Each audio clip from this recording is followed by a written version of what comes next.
At 6:30, we'll hear the Tuesday, April 18th meeting of the select. Roll call vote. John Round. Here. Brian Solacey. Kathy Bellata here. And Harry Jakes is here. First, we have public comment.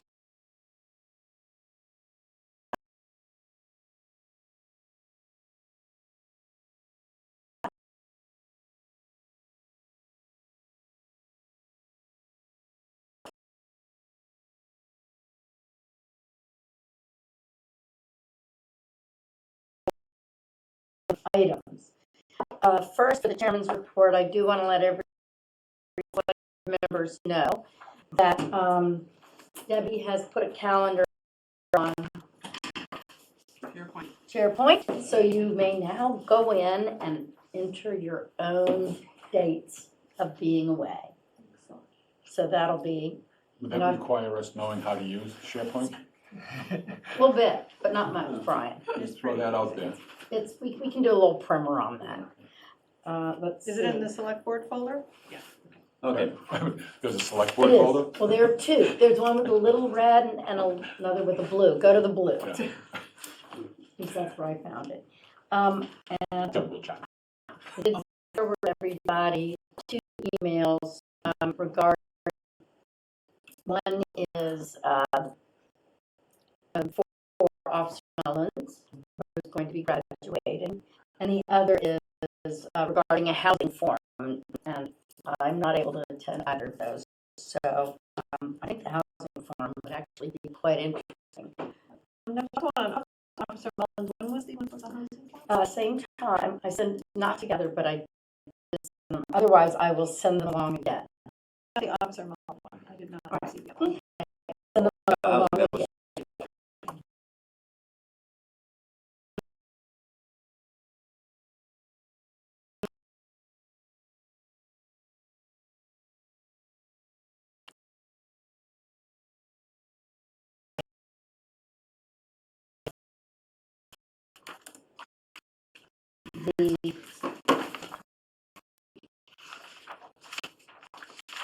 We're not going to talk about the TA report right now. The discussion of staffing changes in land use departments, we will move that to May.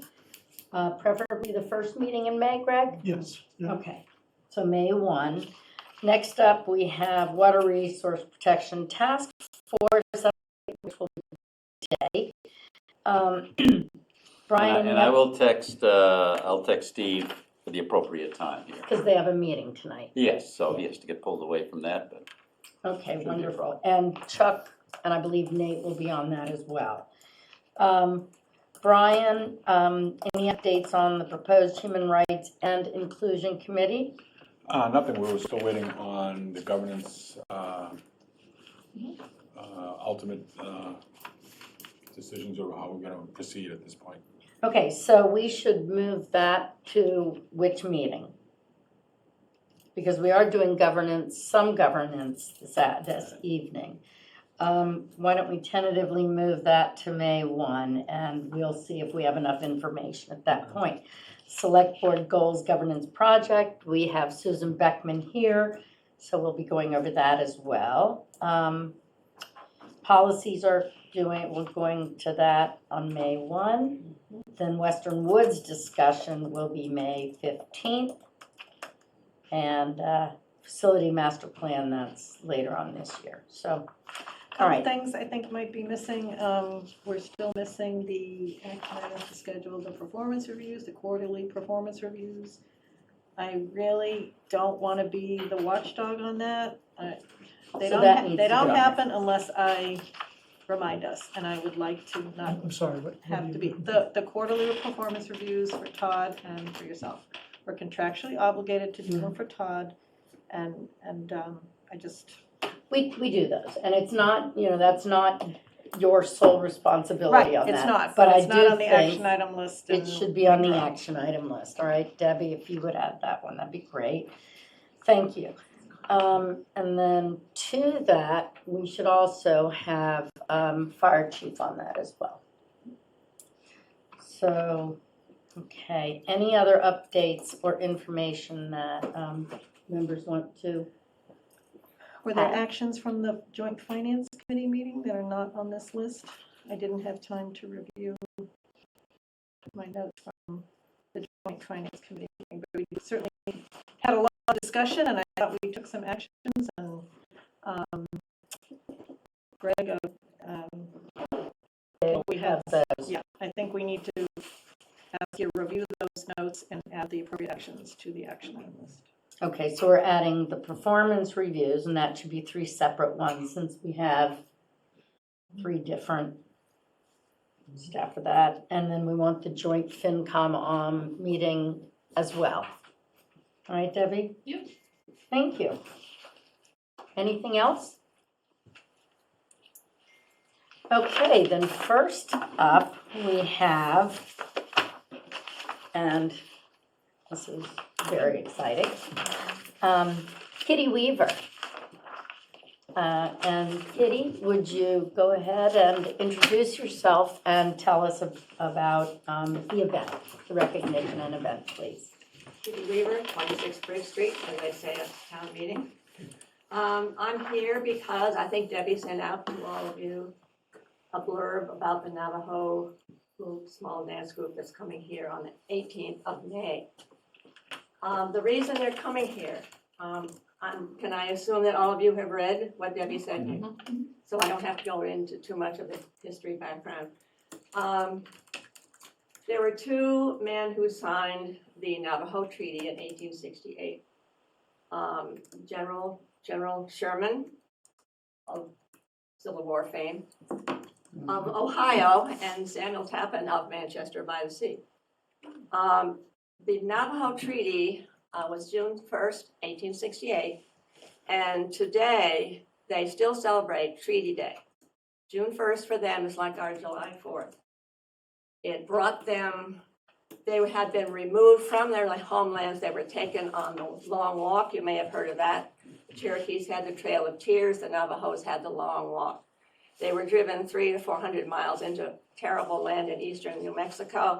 They were imprisoned there for 4 years. It was the treaty that sent them home.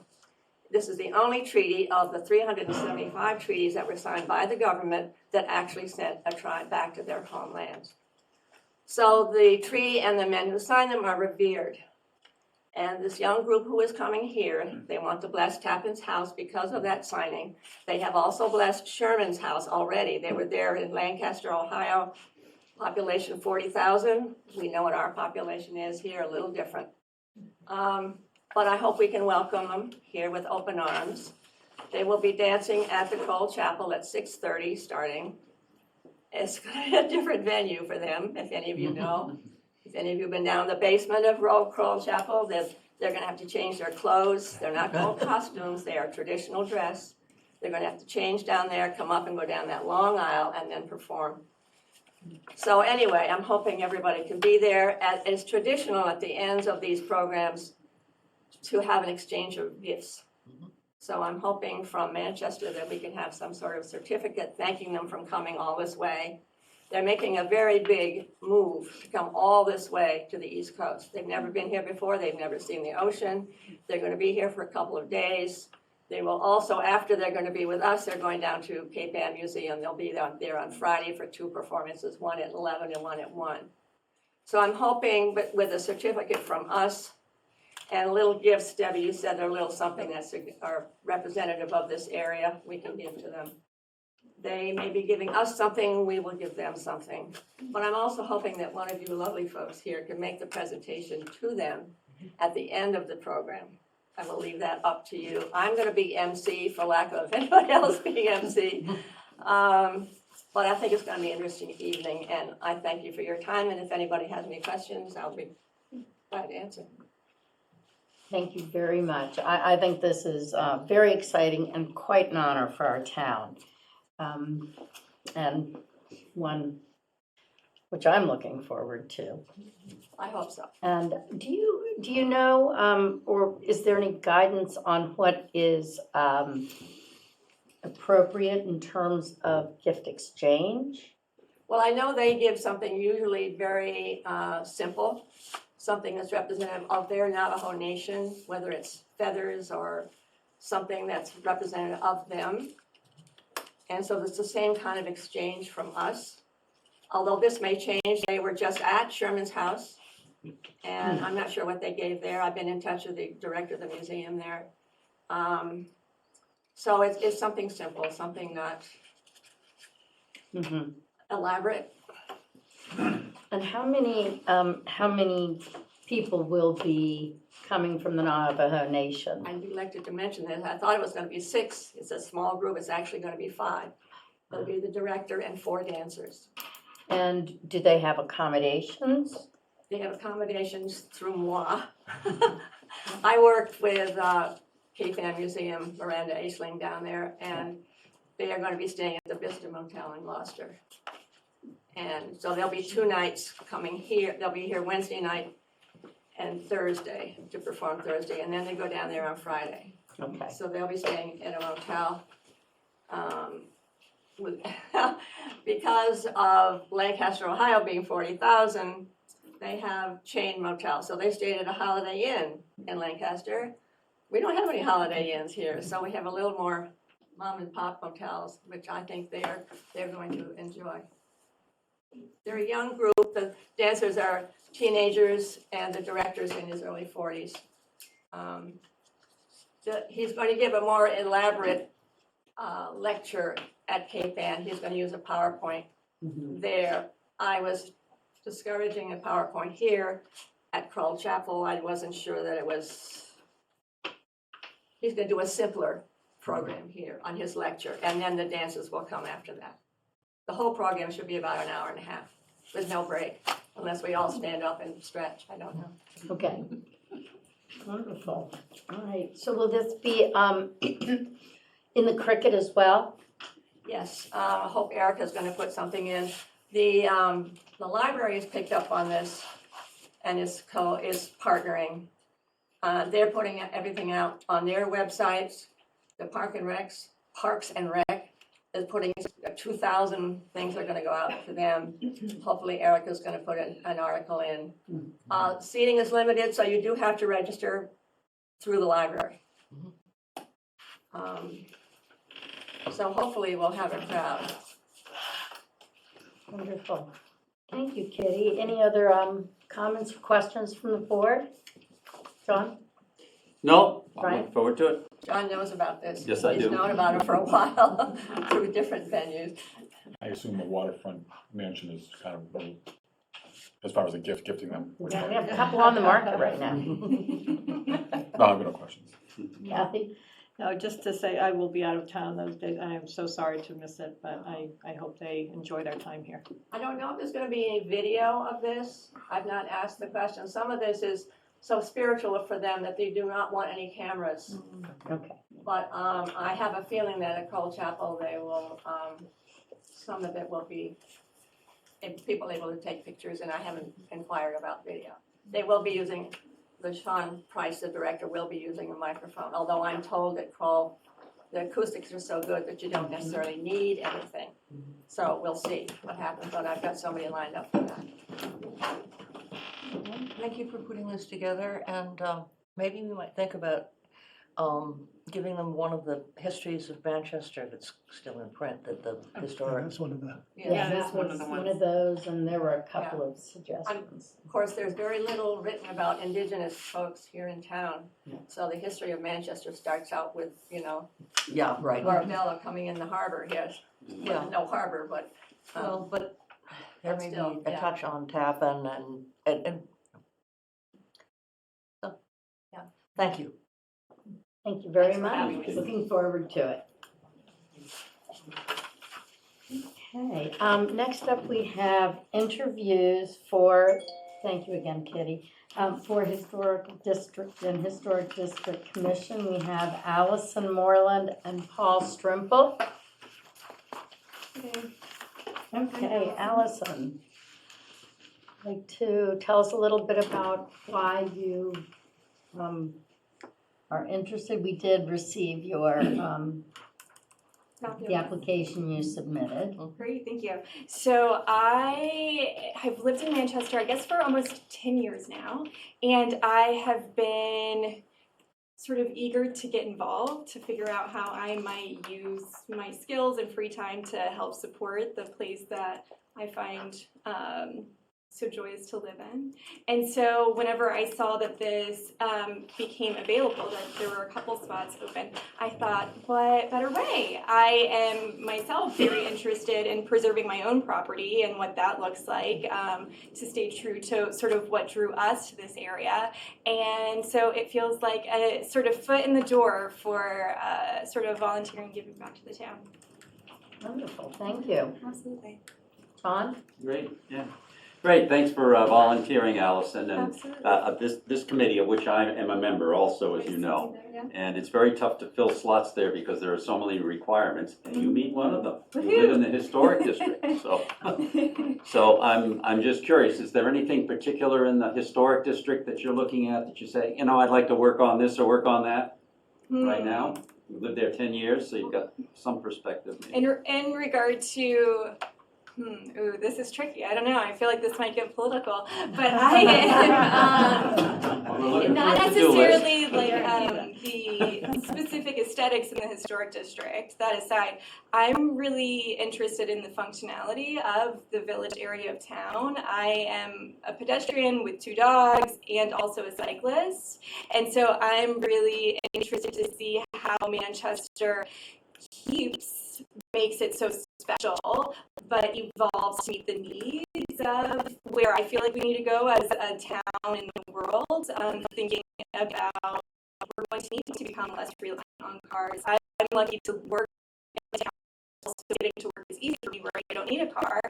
But I'm eager to see that, like how we can keep it quaint, small, but make it more safe for folks to not be so reliant on cars would be like the top thing. But it's not necessarily sort of within the bounds of the historic district. I do know that, but that's my answer. Okay, good. Tough when you're dealing with historic norms. Yeah, but I think it's important to have that balance, right? Innovation with tradition.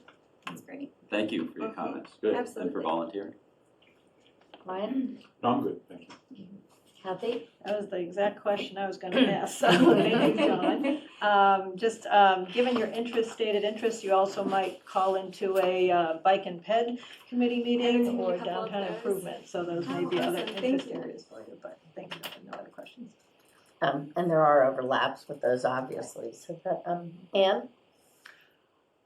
No, enthusiasm and knowledge of the district kind of cover what I'm interested in. I assume you have enough time for the meetings and whatever research and background work has to be done?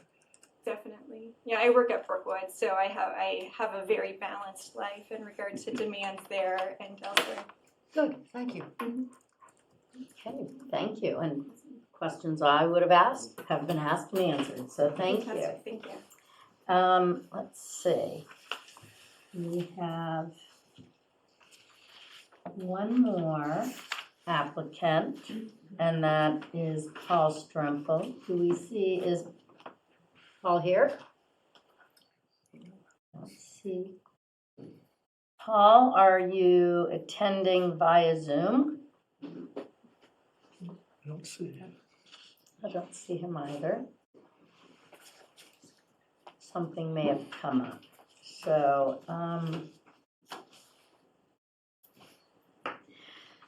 How many empty positions are there? with the resignation of Don Halgren, that leaves, I thought it was 2, but I got something that said 3. Yeah, I'm not aware of 3. I'm I just thought it aware was of 2. 2 with this, so. Is John included Don? That was 2 plus Don. Hang on, No, No. I actually have that. Yeah, I was looking at that online. Well, typically, if we have more people applying than openings, sometimes we'll wait. However, I move that we approve the nomination of Allison Moreland to the Historic District Commission. I second that.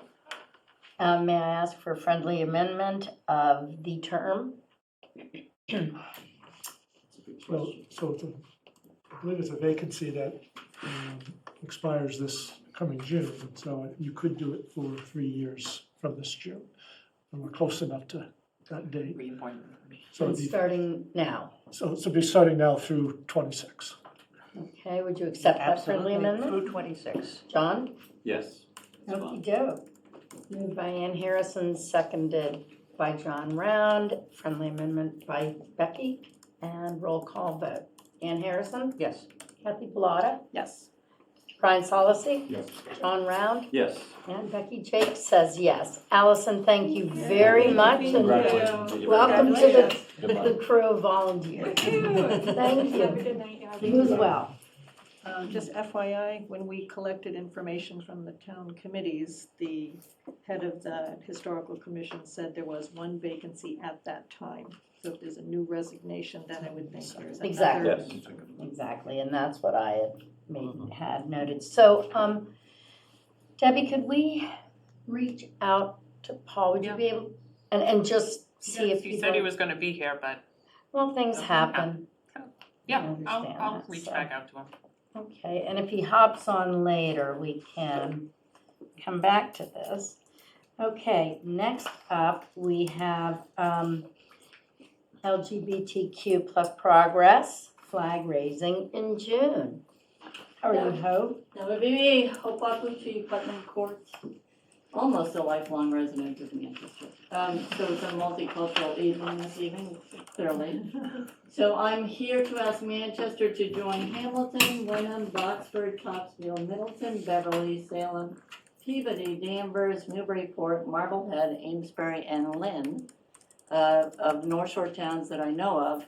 They're having a progress flag raising in June to celebrate LGBTQ plus month. I'm the honored founder and president of North Shore Pride. We've been in existence for 12 years. And every year we celebrate a culmination of prides in June. And so as a Manchester resident, I'm here asking for permission to fly the progress flag, which includes the unisex symbol, which is an all-inclusive progress flag. Not only on the town flagpole, which we designate as the town flagpole. As far as I know, we haven't changed that in front of Town Hall. I've also asked this year if we could please, as we do, I believe for the month of July, fly the progress flag on the 19 poles that are on the harbor railing, as we do fly the American flag during the month of July. That is my request. I will provide all of the flags at my financial cost, and I appreciate your consideration. Happy to answer any questions. Thank you very much, Hope. Ann?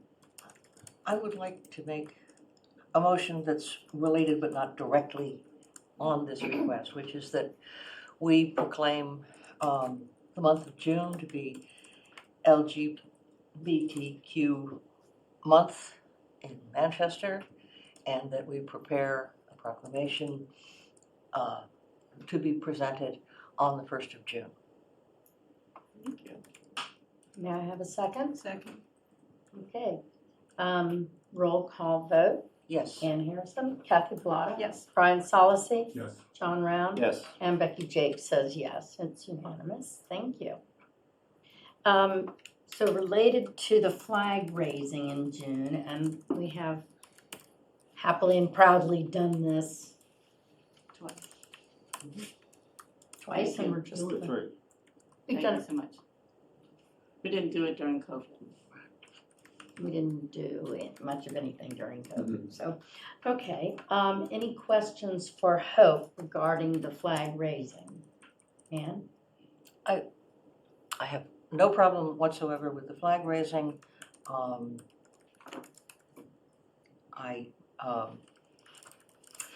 The poles on Beach Street, there are 19 in recognition of the 19 Manchester residents who gave their lives in wars since World War I.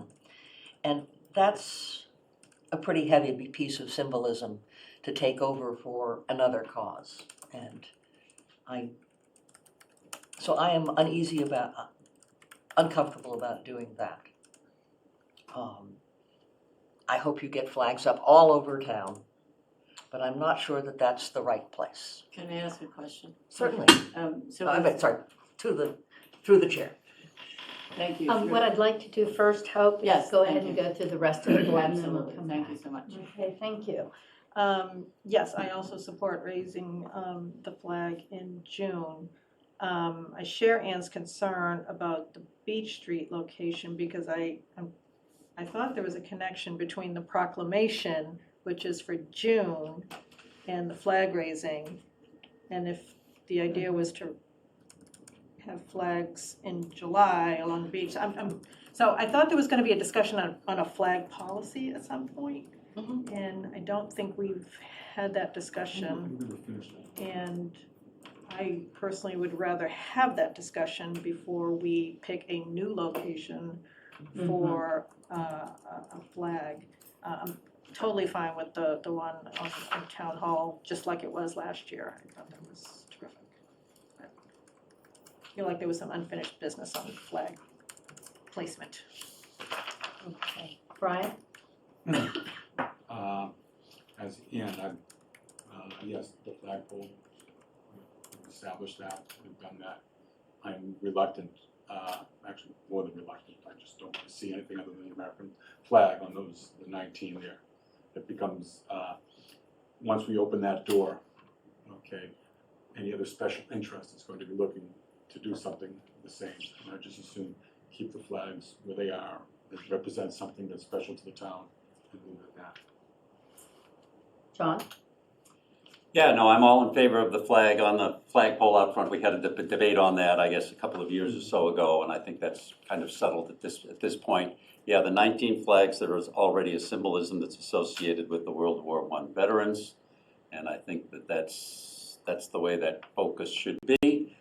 Bringing that up as a topic lends us to, or leads us to the fact that we probably need to broaden our flag discussion and policy going forward, because that really dealt with flags in a public space in town halls in general.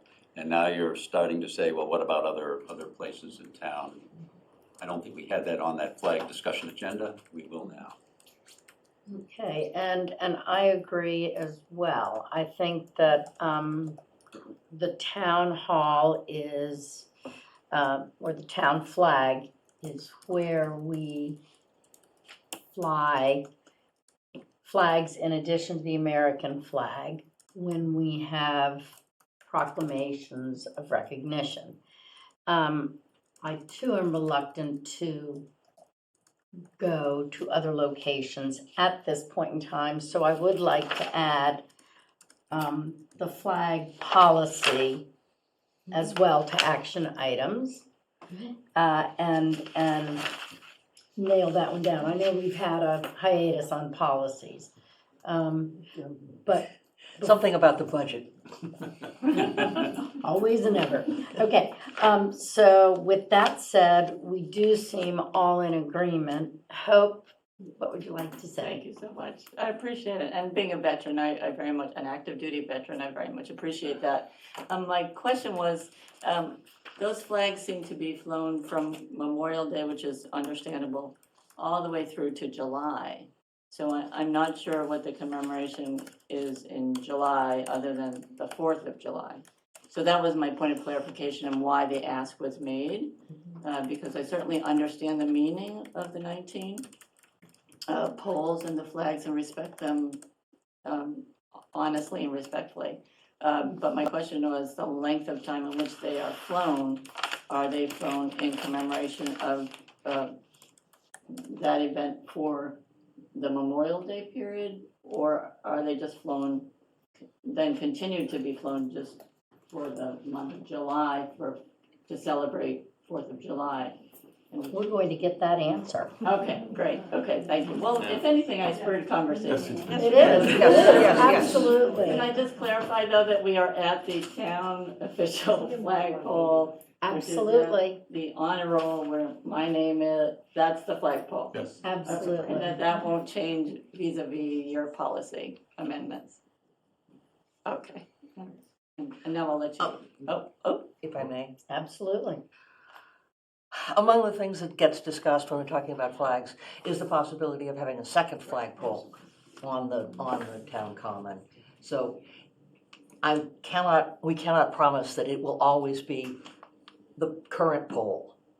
but for this year. But for this year, it will absolutely be that Oh, no, pole. I understand. And We talked about that last year. We did, Yeah, we okay. did. And so that's something we can discuss as well. I am very strongly in favor of one flagpole for our town, but I am one person of five. Can I make a clarifying point? Again, being a veteran, will the POW flag fly below? Will the United States flag fly above as I think last year they had requested, the Bruce Heisey and the American Legion had requested it. So, So I think we do it the same way as we did last year. I think it was the American POW and then. That's the order. Yep. Yeah. That's the typical order, although I've seen it flown American, whatever flag and then the POW flag, but mhm. as a veteran, I prefer American POW and then the progress Yep. flag. I think so. So Hope, thank you very much. Oh, did we Thank you vote? for bringing this Oh, yeah, we forward. should We probably should vote. Oh, yes. Yes, I move that we. Don't go anywhere. I move that we raise the progress flag on the flagpole on the town common, starting June 1st and running for the whole month of June. Second. Moved by Ann Harrison, second by Kathy Bellata, roll call vote. Ann Harrison, Yes. Kathy Bellata, Yes. Brian Solacey, Yes. John Round, Yes. and Becky Jake says yes, it's unanimous. Thank you so much. And Thank thank you for you. the proclamation. Look forward to it. And thank you for your service. Yeah, thank you. Be well. Thank you, you as well. Ladies, I'm just going to ask that if you have conversations, if you could just step outside because the whispering can make it hard. No, it's A-okay, but it just does make it hard Particularly for people at home. at home. That's mostly, yes. So, okay, governance project update. We are ahead of schedule, so we will wait on that. And can we go to, how about liaison updates? And I do have 4, actually, Board of Health, Bike Ped, Council on Aging, and Harbor Advisory. However, John Round, do you want to start? Well, I mean, the water thing will be coming up because Yep. we're kind of out of order here a little bit, but so that's the only thing that's really on the to-do list for me. Okay, Brian, Parks and Rec, Library. Parks and Rec, couple things. The field is moving right along over at Pine Street, and there are times when you just won't see any action going on. Every time they remove some dirt, they have to send it out to have it tested. Oh, good to know. And then, but the plan right now, the goal is to be complete by the end of June. Does that sound? Do you know how long the testing takes? No, I don't. I'm just curious. Okay. But again, I think those timeframes were factored in when they gave us the June 30th target date.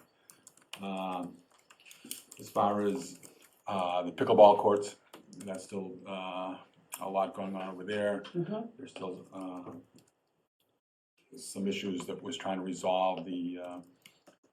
I know that Cheryl is still looking into all kinds of sound attenuation products. And that's an ongoing process. There has been discussion as to actually setting as opposed to sundown, is actually setting a time.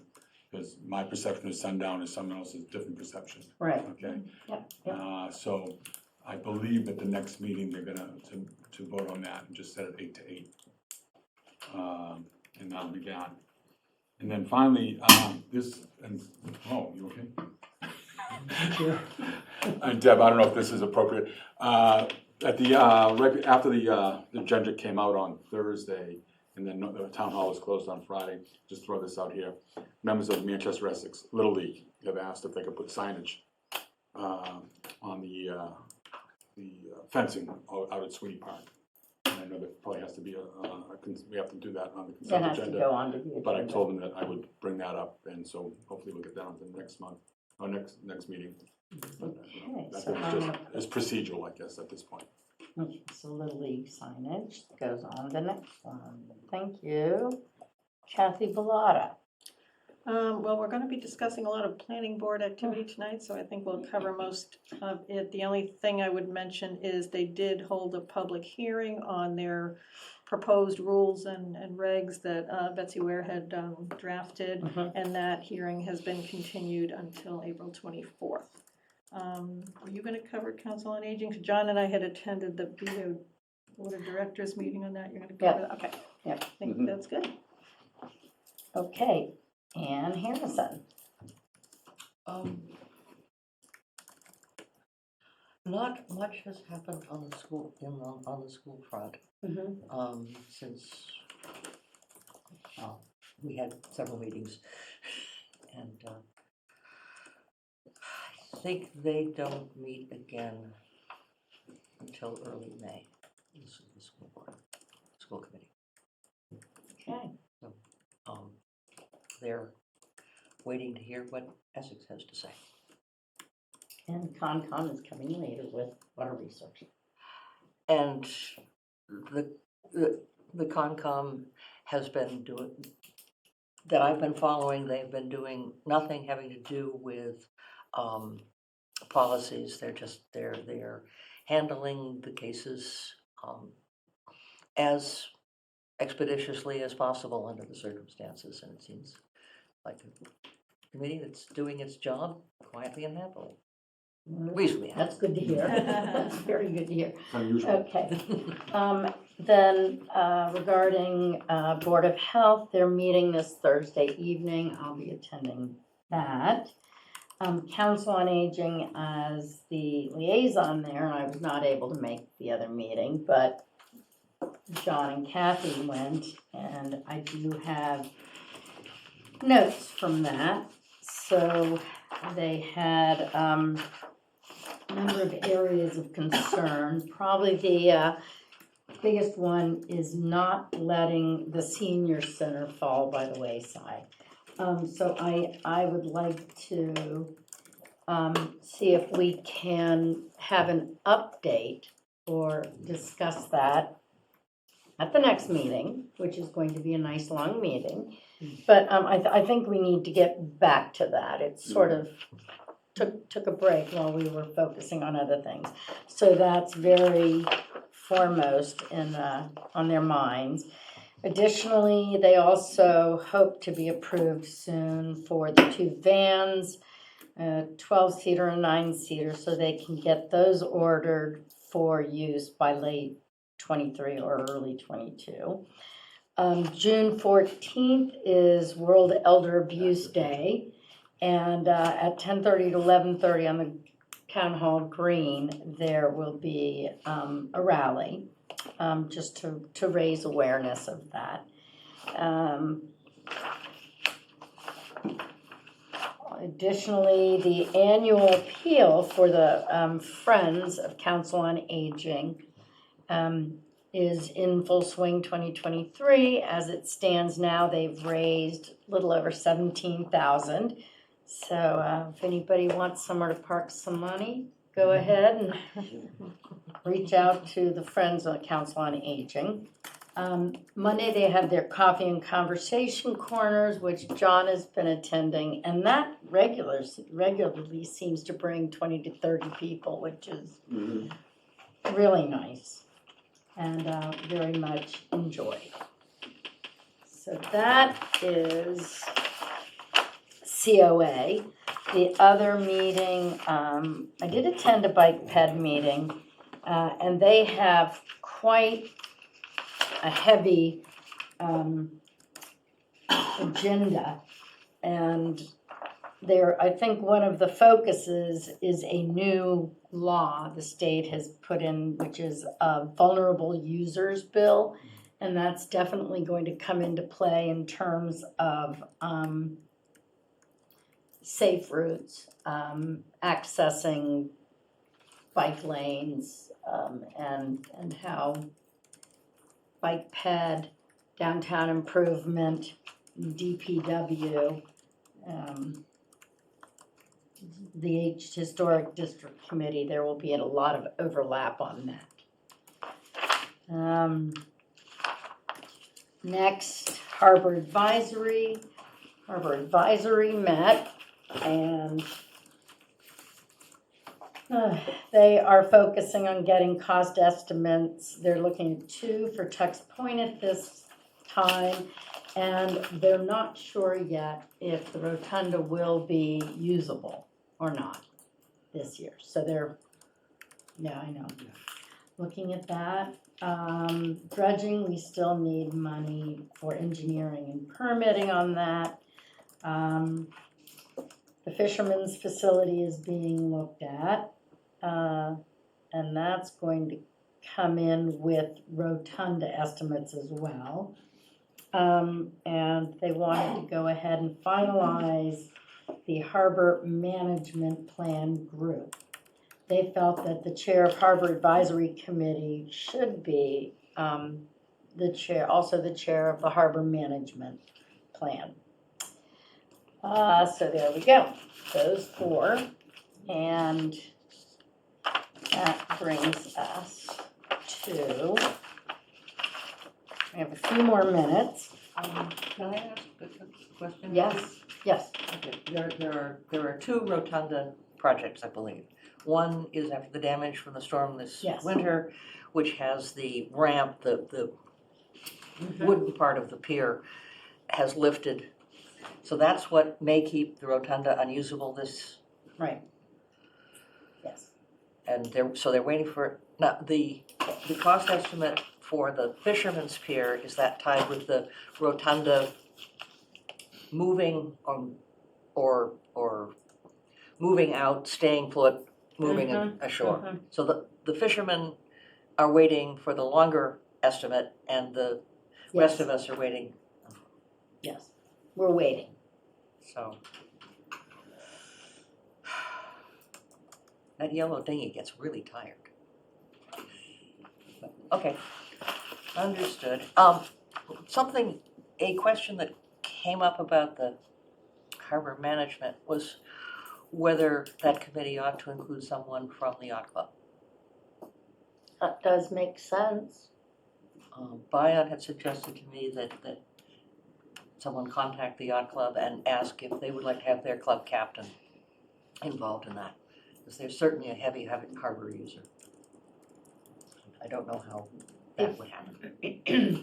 If we open that up to the yacht club, The boat club already has a member on board.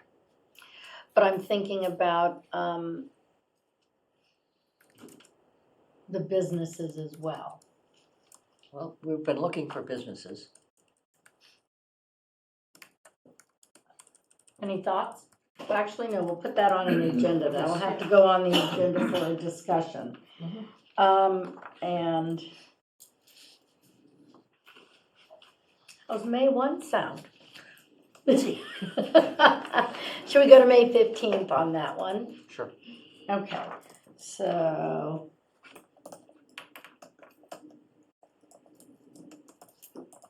Madam Chair, question. Has the group started, and I think you may have already answered this, have they started soliciting for Consultants. so are we waiting to set the harbor plan? So that puts us, we're losing another month as far as, okay. I just wanted to clarify that. Or it can be started, and if it's felt that Manchester Yacht Club should have representation, they can join later, join in and get a catch-up. seeing as a Okay. consultant would provide some input on that. Right, there can be different levels of participation. Mhm. There's usually a core team, and then there may be other interested parties which may want to participate in some sort of review process. Okay. That brings us back to governance project update. Hello, Susan. Hello. How is this, who's driving the slides? drive You that. will. Would you like to sit? But I would say one thing we got out of the last meeting is if you could face the screen more than us, then you're more, it's better, easier for our Zoom audience to hear. Well, I can see them, so we can do that. Okay, well, thank you very much for having me back.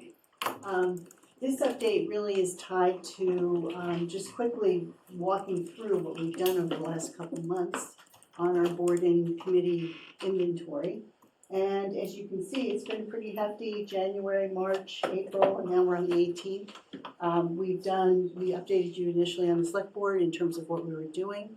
Planned the survey, had the department meetings and the inventories, shared that information back with department heads and committee chairmen and chairwomen.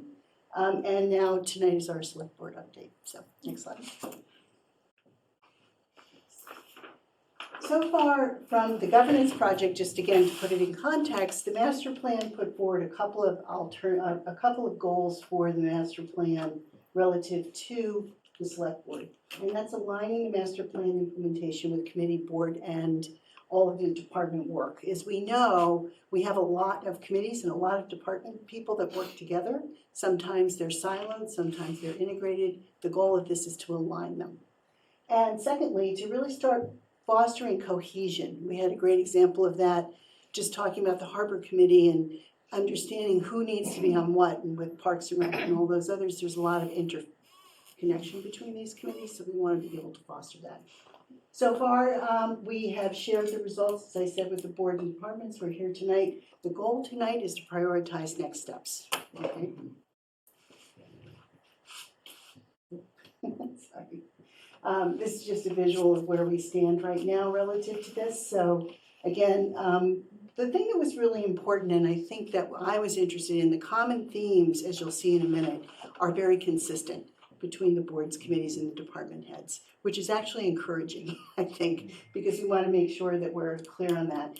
And you'll see as the recommendations come forward, the implementation is in a short, medium, and long-term piece. Okay. So the board and committee feedback really came around these sort of top 4 or 5 pieces. Communication improvements are really important. We talked a little bit right before this meeting started, where I came up around the publishing of the liaison list, the importance of understanding who is doing the liaison work, what they're doing, what are the roles and responsibilities around that. Boards and departments don't necessarily know what each of those liaisons are doing, so the construct is let's get that published, let's make it understood, and how we can make that work. There's also updating board and committee handbooks that are done every year. They're really, really good. Some boards and committees didn't realize that they were available, so that's one of the things that we need to make sure that people get the training on those documents.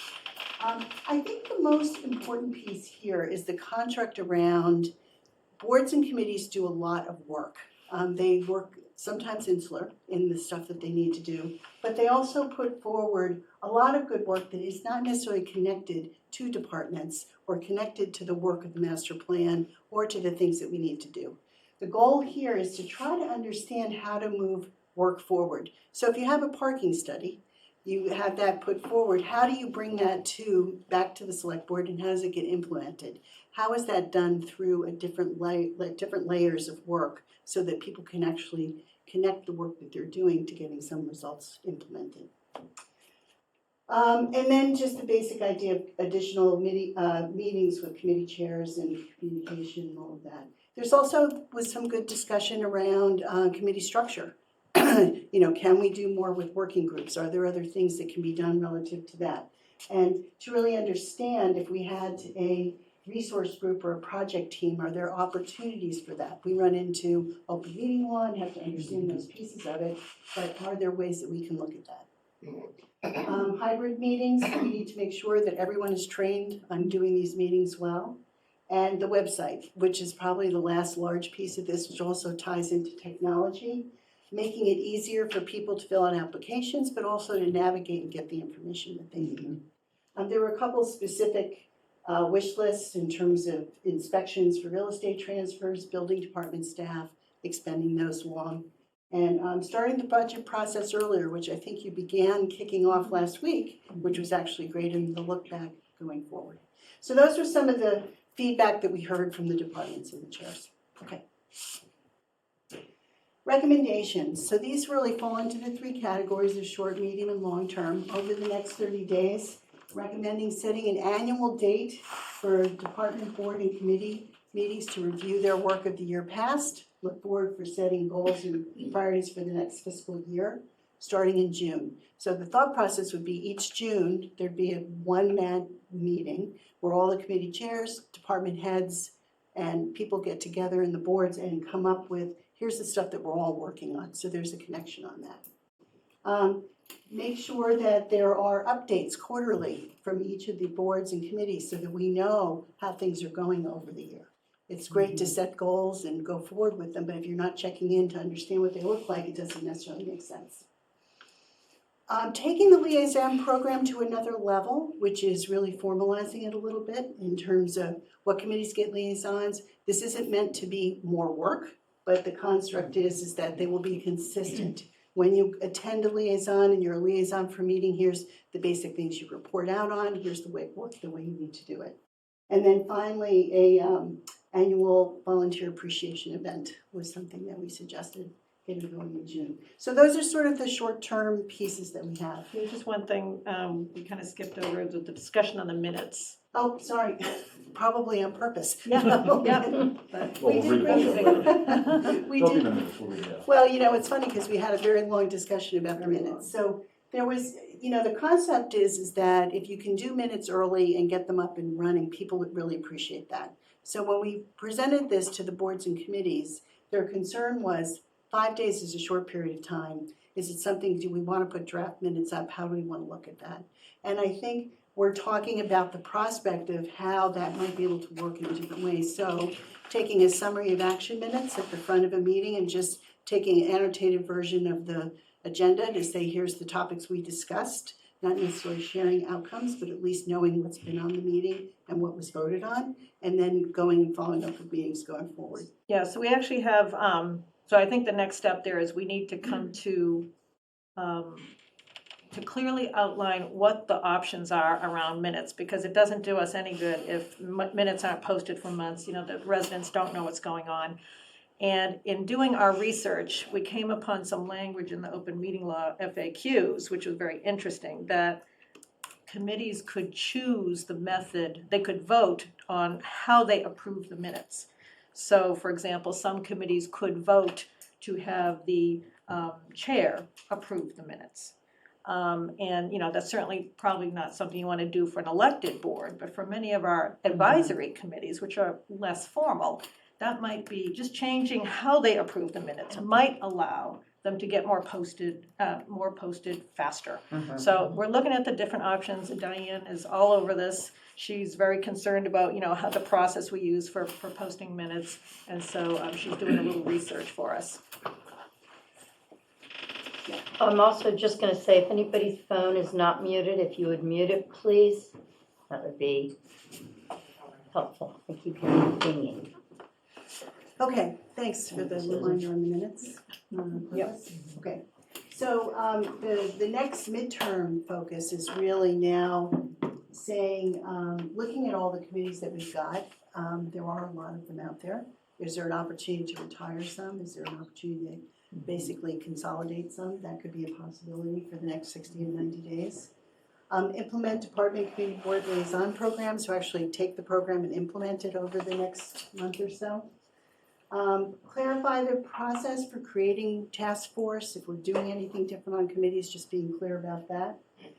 How do we do committee project work? What is the process for that? You know, we talked about gating, process where you identify a project, you take it to the board, you get their approval, you move forward, and it's got different levels of focus on it as you go ahead. Interboard committee department workflow and communication process, how these work between committees is important. And then making sure that all the members have the handbooks.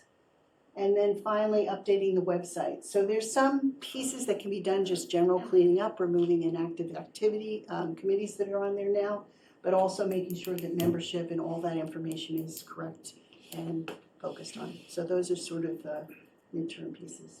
All right, and the last one. This constructive gating process for projects by advisory committees, so that you basically have an opportunity to committee work through how the different workflow will happen and what the steps are along the way to approve the projects. Integrate and streamline permitting process online. There's opportunities. Our building process is pretty solid online right now, but are there other things that's wrapped around that that we can solidify a little bit better? Integrate a public safety strategy. We talked about this before town meeting and in some of the earlier recommendations that we had, which is basically taking a look and saying, you know, the world is changing. How do we look at fire, police, harbor? What do we need to do around those things? And then finally, looking at succession planning, which is important for all departments, and then technology use review and website update, a real hardcore look at that, because I think one of the topics that came up, particularly around minutes, are there ways of using technology that might actually help us get minutes out quicker and have things be a little bit more cohesive and coming forward. So that's sort of the mid, long, and midterm and long-term goals, the recommendations that we had. So the last piece is just to say, what do you think of those groups? What are the next steps? What are the priorities? What are you thinking about? Thank you very much, Susan. This is a lot of work. And I would love to be able to see how something along these lines can actually be implemented in such a way that it's not reinvented every year. Comments or questions, Anne? We thought a lot about liaison and should the planning board, for instance, have a liaison to the Board of Health? And how are you going to, that means that everybody is going to be in a meeting every day, sometimes 2 or 3 at the same time. And that's the reason why we're taking the time to look at this and to say what really makes sense. The construct isn't necessarily to say everybody gets a liaison. What we need to understand is how the different levels work. So planning board has a very strong connection with the public Department of Health, you know, how that works. So I think the answer short term is we don't know yet, and we need to look at that and make sure that we allocate the right liaisons to the right groups. So for example, one of the pieces of information we collected from all the boards and committees is who do you interact with? So we can see DPW is a real popular group, so we don't want them in every single meeting. We have to think of another way for them to get their information out and for to have the right dialogue where they're not in 20 meetings every week, right? And then it's very interesting, we're doing some cross-checking where one board said, oh, we need information from so-and-so, but that other board did not say they needed information from group 1. So we're doing that cross-checking right now, but I think the intent is to have deliberate liaisons where they will help move work forward or help communication, but everybody can't be a liaison to everybody else. No, and in addition to that, though, what along those lines, it's not just the liaisons or other groups who are drawing time away from other departments. Right. When you talk about myriad emails every day, that's another draw on that department's time. And I'm sorry, what did you want to say? The second thing that I see among our boards and committees is that there are some that are land use, some that have quasi-judiciary authority. And as we're setting up, for example, processes for minutes, I think we need to distinguish between those who are purely advisory and those who have the ability to affect people's property. Absolutely, and that came up very strongly in our conversation, that if you have a judiciary responsibility or anything like that, that those minutes need to be not necessarily summary, they need to be very specific, so Yeah. And, there's gonna be two levels. I think, I want to be clear that when you're talking about the minutes for, say, the Winthrop Field Committee, that they could have an agenda and then just notes on what votes were taken. That they don't need to relay the whole discussion of everything. But maybe I just misheard you. I thought you said you didn't necessarily have to keep track of the decisions. You have to keep track of the Absolutely, decisions. yeah. I was talking about if you were doing a summary piece up front, to get draft minutes put together, that was one of the options that we talked about, was doing an action summary of a meeting after the fact.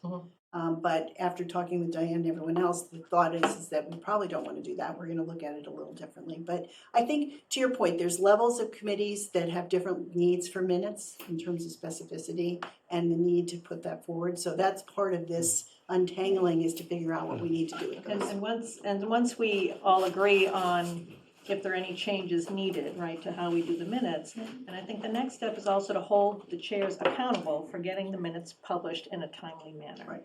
Because we do have some groups which don't do it for months and months. Some have never published minutes. So we're doing a little investigation, calling up the chairs.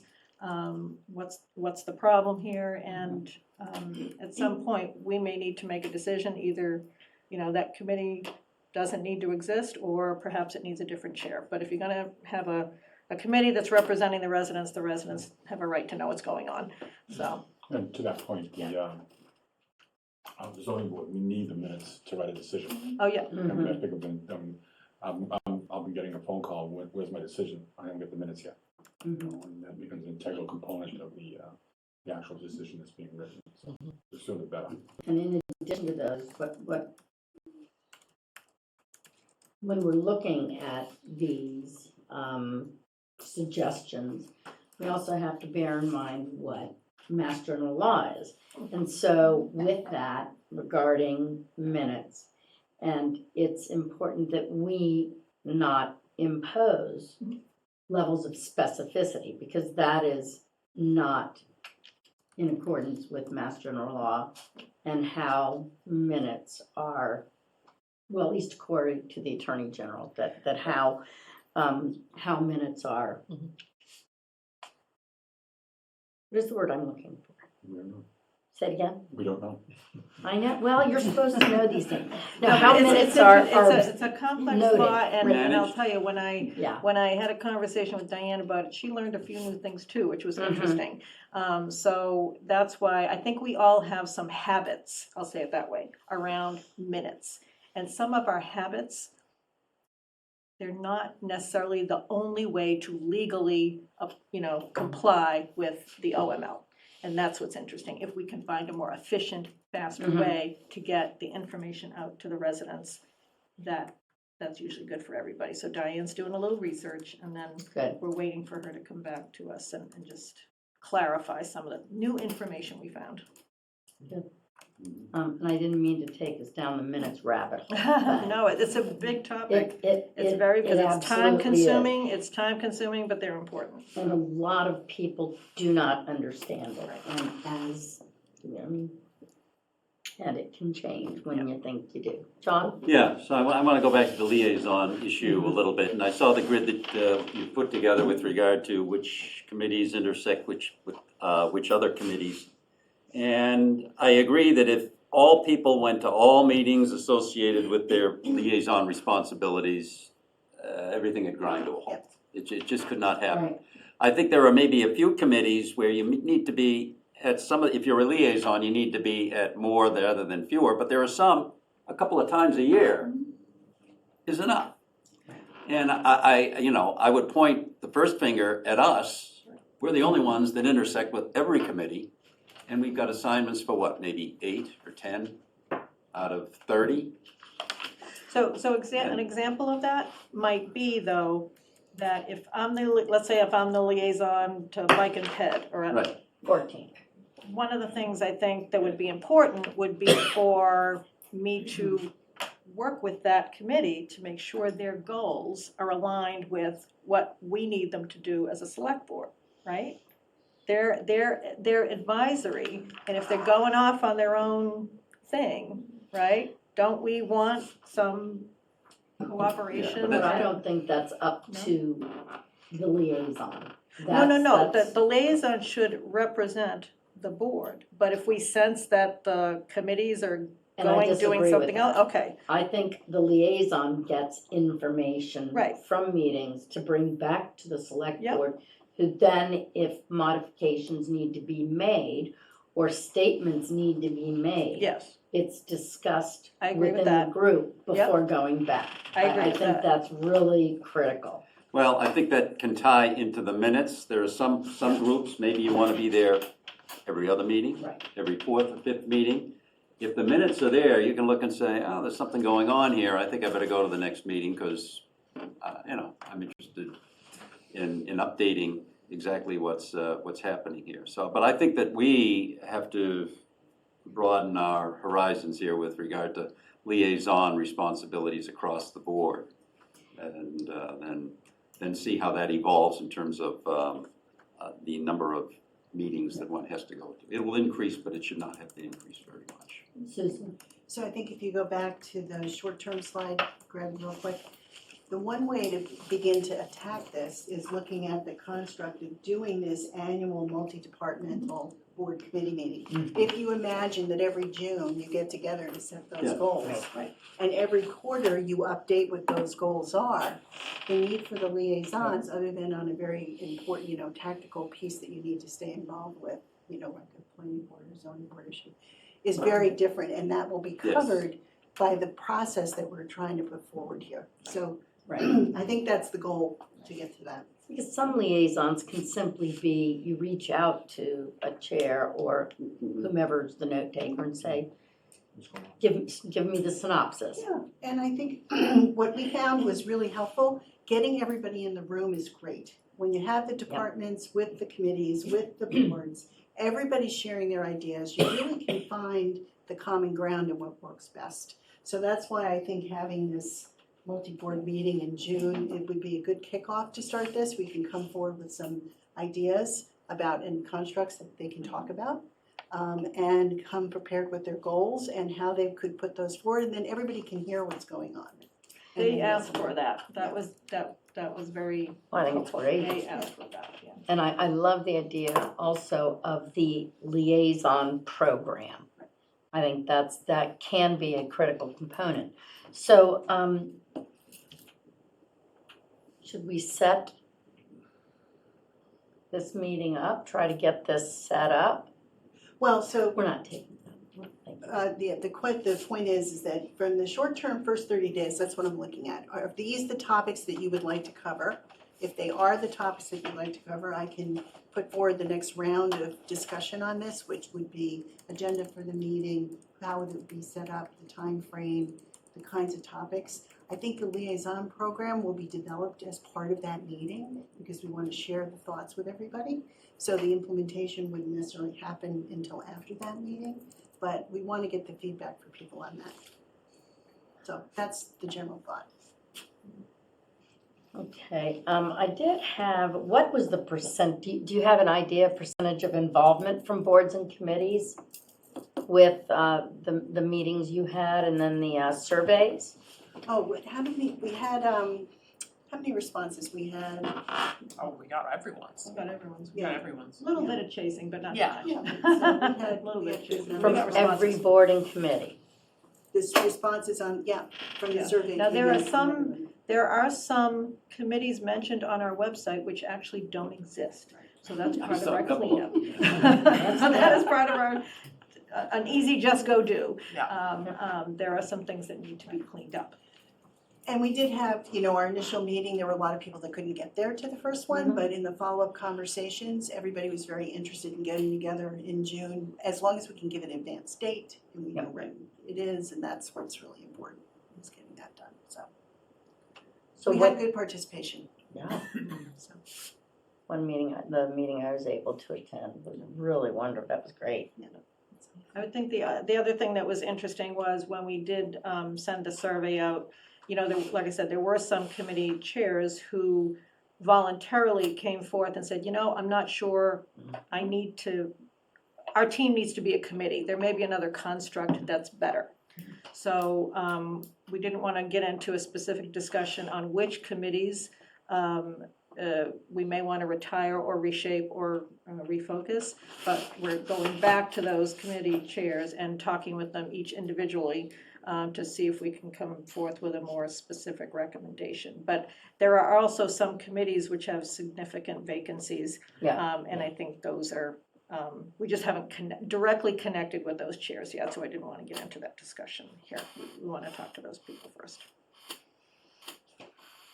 But there's probably a good half dozen in various shapes that we can retire, reshape, or Right. refocus. Because there is a good deal of overlap as well, and a Right. lot of sort of repetitive reinventing because there is so much overlap. And if we can agree on what a committee should be, you know, I would say one thought is that, you know, we have town employees who get the job done, and committees, the non-elected boards, you know, they are designed to augment, right, and advise us, but they're designed to augment the town employees. I would say that as we've created a lot of new task forces and stuff like that just since I've been on the board, and we may want to think about naming conventions which are a little bit clearer on when committees, like for example, lately we've been setting up task forces for defined projects which are going to end, right?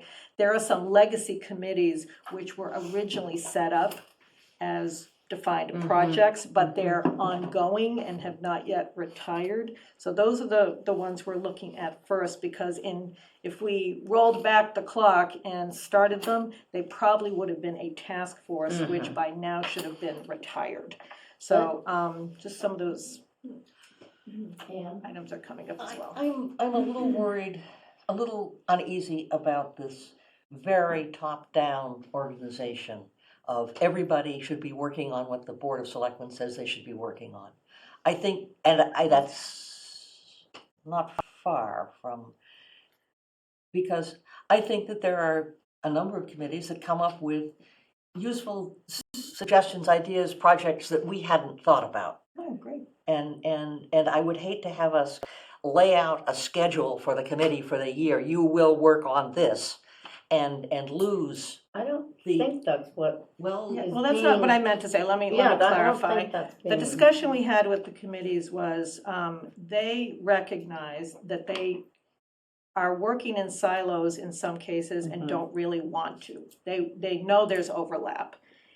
But if there is no communication around the goals, and specifically timing, it's really hard to share information and get work done collectively if there are no stated goals and no stated timing on when people want to achieve those goals. So that's step number one. It really is the communication, outlining, you know, the goals that they come up with, okay, with their timing. But we may need to get in there because their wishful timing may not be aligned with the timing that we have set up as a board for other things in the town. Or it's not that we're trying to dictate, but there's coordination. It feels like chaos if everybody's off doing their own thing. I think the challenge here is, if you took everything here that we have put forward and all the great ideas and said, okay, we're gonna just, you know, spin the dice and this thing's gonna happen. Change is hard. Moving things is difficult. You need collaboration. You need everybody to work together to come up with the right answers. So the whole intent here is to start with communication and to begin having intercommittee meetings so that we can sit down and have, because the ideas that we're coming up with could be completely off counter to what other people might find, and we'll find a better answer. So I think it needs to be iterative, it needs to be collaborative, and we need to bring everybody together to solve this. It's not top-down or bottom-up necessarily, it's coming together and figuring it out. Because people on committees have the reason that they're on a committee, particularly advisory, is because they have a passion. And you want to capture that. That's the stuff you want to keep alive, in the town and doing. So I think it is not meant to be dictatorial, it's not meant to be, subscription to the way you do things, but more how we get people together and talk about things, because I think that's where we'll find the answer. And of course, the school committee is entirely outside of all of this. School committee is the Vatican. No, No. no, but it's an no, I- elected board. Yeah, but I heard what you heard earlier, so I'm glad we get that clarification. Okay, so it's now 8:45, 7:45. And what would you like? Well, just consensus that, yeah, this sounds right. If there's anything else that you want to go beyond in terms of what we presented. If not, I will take those first 4 or 5 goals for the next 30 days and frame them up a little bit. Suggest an agenda for a June meeting for the interdepartmental teams and the boards and committees. Do you have any feeling for when that meeting might be? Well, we have to see what people, ask people when it'll be available, when they're available. So I'm hoping mid-June, before school ends. Okay. Sounds like a pretty big meeting. Where are we going to have it? It's all the stuff we have to figure out, so give me a week. Yeah. So, and we'll look at the details, yeah. And you want people you want the employees, the department employees, department heads, committee participate. chairs. And lots of people who are on volunteer committees have full-time jobs as Well, well. this is meant to be a chair and department head meeting. It's not the full. Yes, but even chairs have, Oh, I understand. so, Well, that's why we have to double check and see what we can do. The indication from everybody that responded, they were very interested in doing it, so I think it's a priority. yeah. Maybe finding a piece of software that would let people signal, let dates.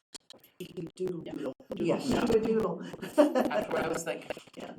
So what can we do?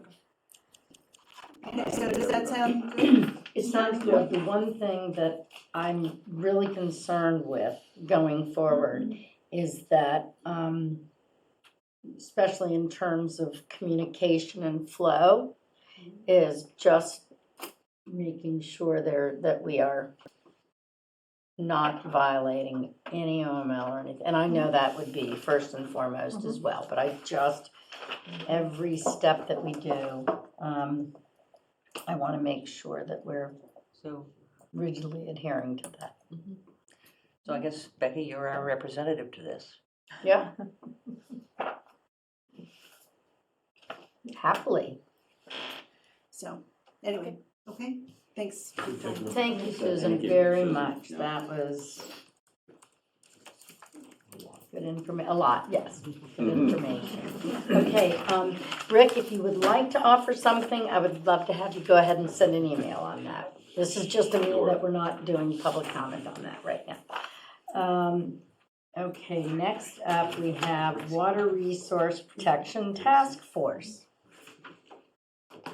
And just a reminder, any side conversations, do take those outside, Rick, because if you all are chatting, then the people who are attending via Zoom can't really hear very well.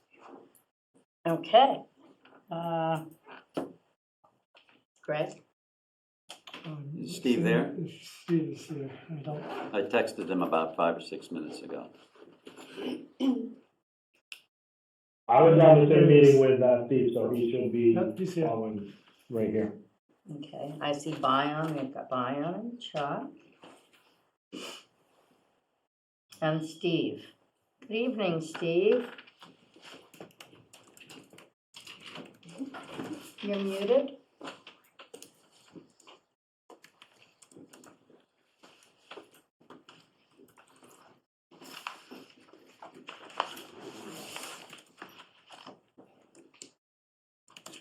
Okay.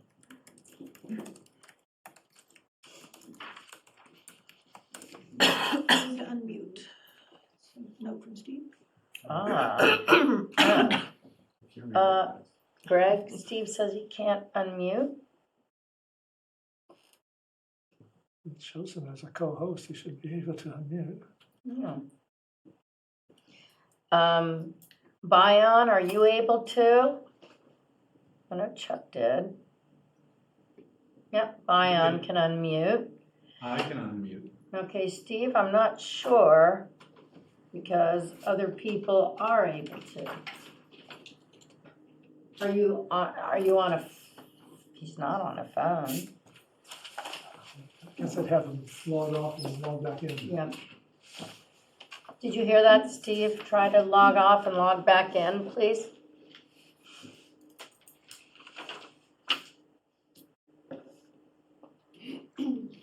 There you go.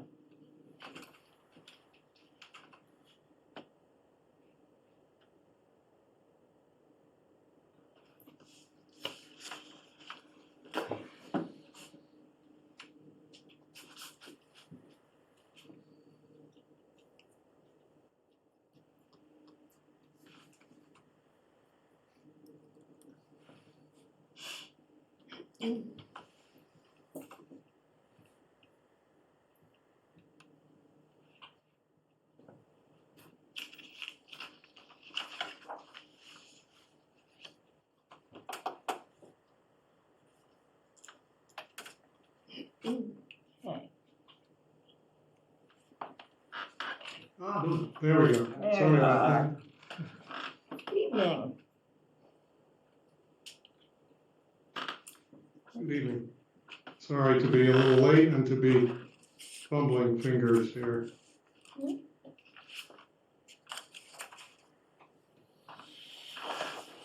All right, are you, do you need to share your screen, Steve? Yes, I do. Hang on one second. I will get to that right here.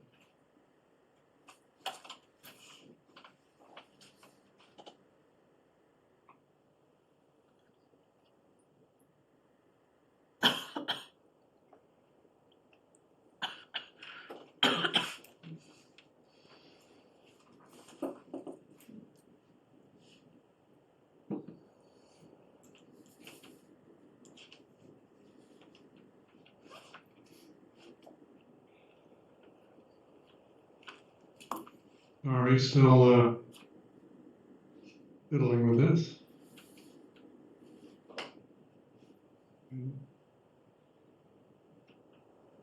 Here we go.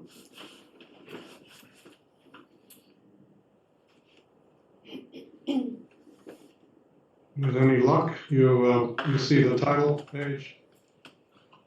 Yep, you got it. Yep. Thank you.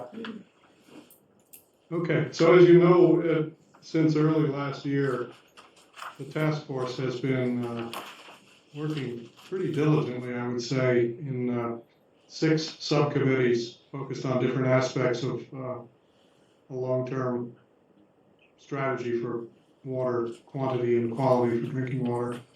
And I think we've covered a lot of ground. We've had fully 20 members and alternates, at least a majority attending every meeting every 3 weeks.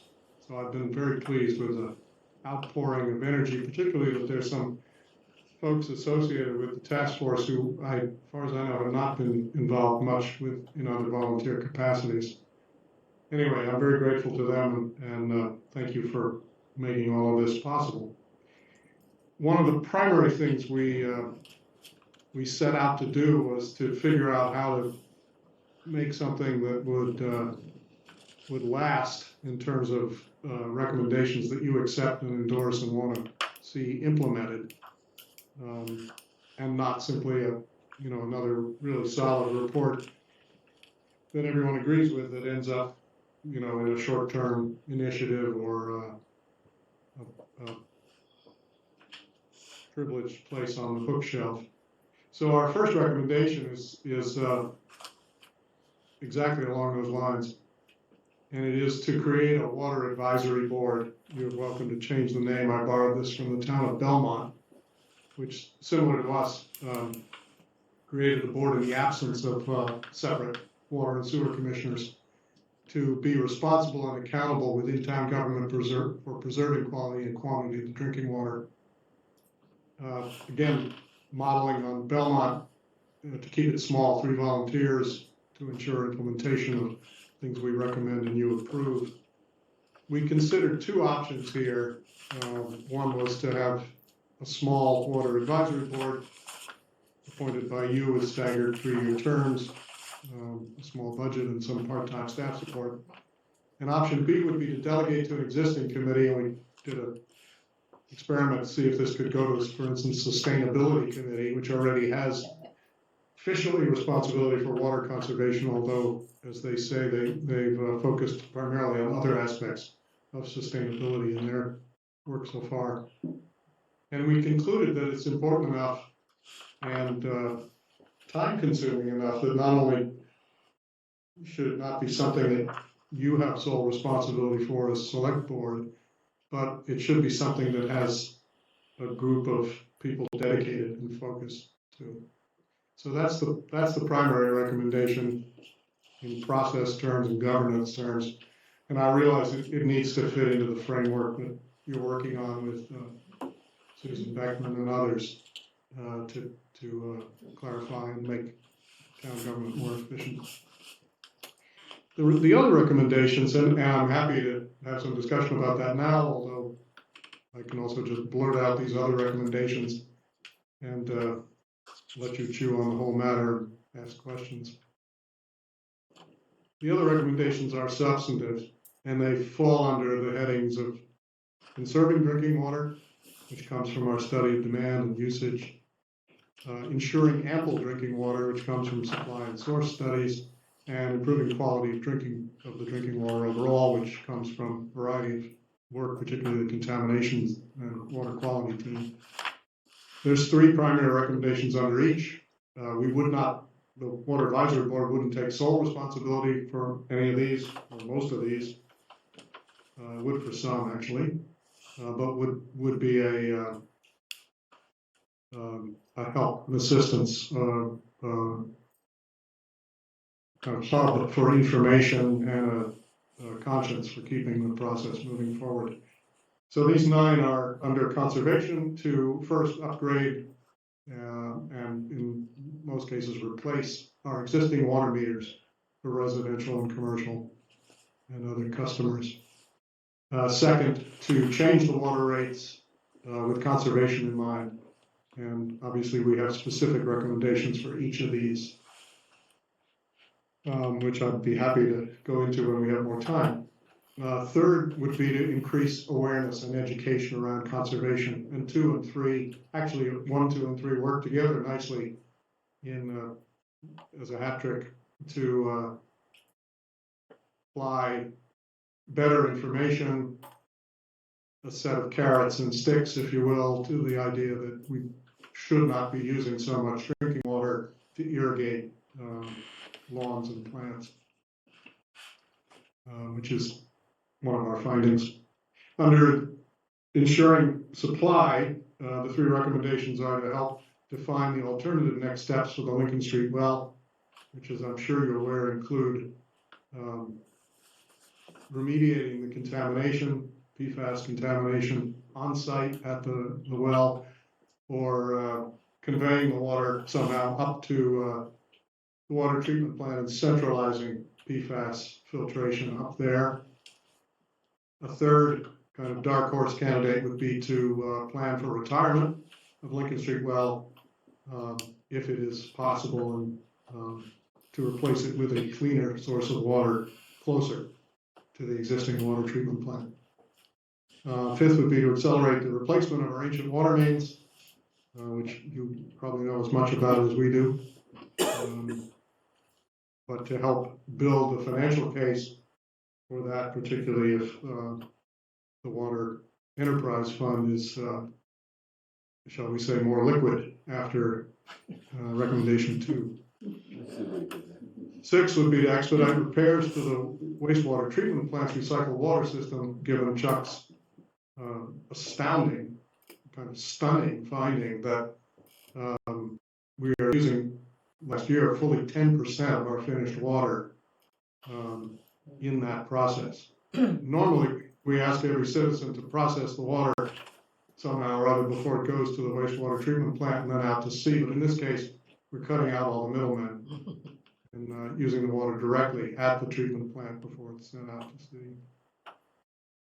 Under C, the quality, and you'll see, of course, there are some overlaps here. The Lincoln Street well, for instance, is both quality and quantity issue. The water mains, which are, the ancient ones, are full of tuberculated, not a wonderful word, my new favorite word, tuberculated accumulations of minerals, which then leach back into the water. Anyway, under C would be monitoring wells for Gravelly Pond, which are already spec'd and budgeted and ready to go, sort of. 8 is to update our existing source water protections, which can be primarily, I think, the overlay districts in zoning, although intimately connected with number 9, which is to start serious dialogue on watershed protection in Hamilton, Essex, and Wenham, given that we basically share the same north coastal basin in some respects. And our watershed in particular is very much in their hands in terms of source water protection, since most of the watershed is in their towns. So I also included a little bit of detail on each of these, which I'll leave you to read or ask about on your own.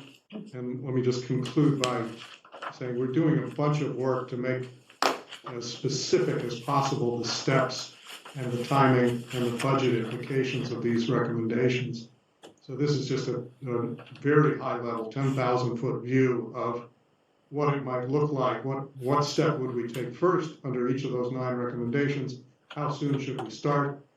How long will it take really to execute in some meaningful way the recommendation, and what might it cost?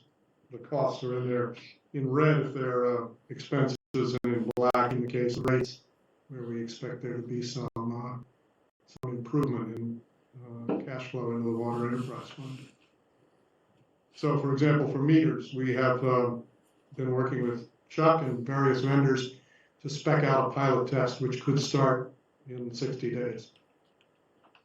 Of, a dozen or 2 dozen households to try out new meters, and from that to make a decision about how quickly and which technology to use. So within 2 years, we would have replacement at a cost at or under $1 million, et cetera, down that list. Well, you gave me 15 minutes, and I don't want to abuse that, so I'm going to stop here and invite your questions and comments. Thank you very much, Steve. Anne? One more time to digest. No, I'm apparently printed out the wrong thing. Was this report? We got another one. This is revised. We had a revised Yeah. one this afternoon. Yes, the one that begins But corrected. it was very, Let me whine a little bit okay. about getting stuff that's this dense in the middle of the afternoon. I was at the dentist in the middle of the afternoon. I'm truly sorry. Well, the good news is we're not asking you to make a decision tonight, although any feedback you have over the next few weeks about priorities among these things, about feasibility or fantasy of some of the financial implications, all of that would be helpful to the task force. Thank you. It is a lot to digest, but I would like to go along. And Kathy? Yeah, so very comprehensive, so thank you very much for that. I share Ann's frustration with getting the density of the report at the 11th hour. But I guess I have a question, because it is very comprehensive, and it would seem to me, Greg, a lot of what's here is under the purview of the DPW, right? Mm-hmm. Okay, so given that, when I go back to the first recommendation on whether or not we need to create a water advisory board or not, I guess my inclination is that, you know, based on my previous comment, committees are needed to fill gaps, right, in town governance. And if most of this is under the DPW, I'm wondering what very narrow, specific purpose some sort of committee would address. I agree that, you know, the Sustainability Committee might be a great committee to take on the education component, conservation, I think that's right up their alley. But other than that, I'm just not clear on anything on the list of implementation ideas that Chuck couldn't handle. Well, Chuck, Chuck should answer this, but from my Yeah, so standpoint. Chuck, if you're on, you know, so that would be my question, you know, I Just a think quick- Chuck's got A it. quick answer, Kathy, to an excellent question. Numbers 1, 4, 5, and 6 are clearly primarily DPW's responsibility, and we are simply proposing to do whatever we can to help out with the water meter pilot, for example, or fleshing out the longer-term consequences of the alternatives to the Lincoln Street well. Okay, 2, 3, 7, 8, and 9, so 5 of the 9 are not in any way, shape, or form within the normal work week or work month, as far as we know of DPW. So I'm sorry, if they 2, get I involved- didn't hear, 2 and 3. just 2 and 3. Well, 2, 3, 2, 7, 3, 8, 9. 7, 8, 2, 3, 7, 8, and 9. I'm gonna jump in here, Steve. So that was 'cause my question, I what's the do- DPW responsibility versus not? Yeah, and I do want to hear from Chuck. I need to be keeping an eye on timing here, but, so I'd like to hear from the rest of the board members. Brian? Well, I have to agree with Kathy, you know how much that bothers me. Yeah. But, no, I just think that we have a resource with Chuck, and I'd like, I don't wanna reinvent the wheel. And, you know, I feel also about trying to cut back on government as opposed to expanding it. We're best when we surround ourselves with the people that know what they're talking about. And I'd like to, you know, I'm gonna take Chuck's lead on this. John? Yes, well, I'm on the task force, so I'm pretty close to this. And numbers 2 and 3 are really the key ones for this task force. The amount of information, the trove of information we're gonna get from these meters is going to be overwhelming.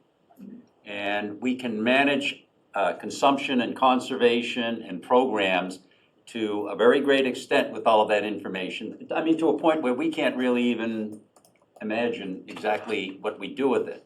But we will get a great deal of it out of there, and we need somebody to look at that data as to how usage is going, who's doing what and where. It's really dealing with the information that the software provides, and then coming up with programs that might educate or otherwise promote conservation. And that's only going to become increasingly important. Yeah, and that is the primary role that these 3 people would be involved with. I agree 100%. 1, 4, 5, and 6, Chuck is running with that pretty much 100%.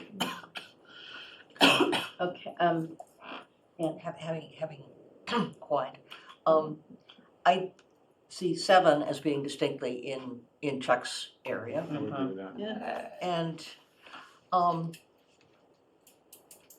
the handling the numbers, this is really in the bailiwick of the Sustainability Committee, is conservation.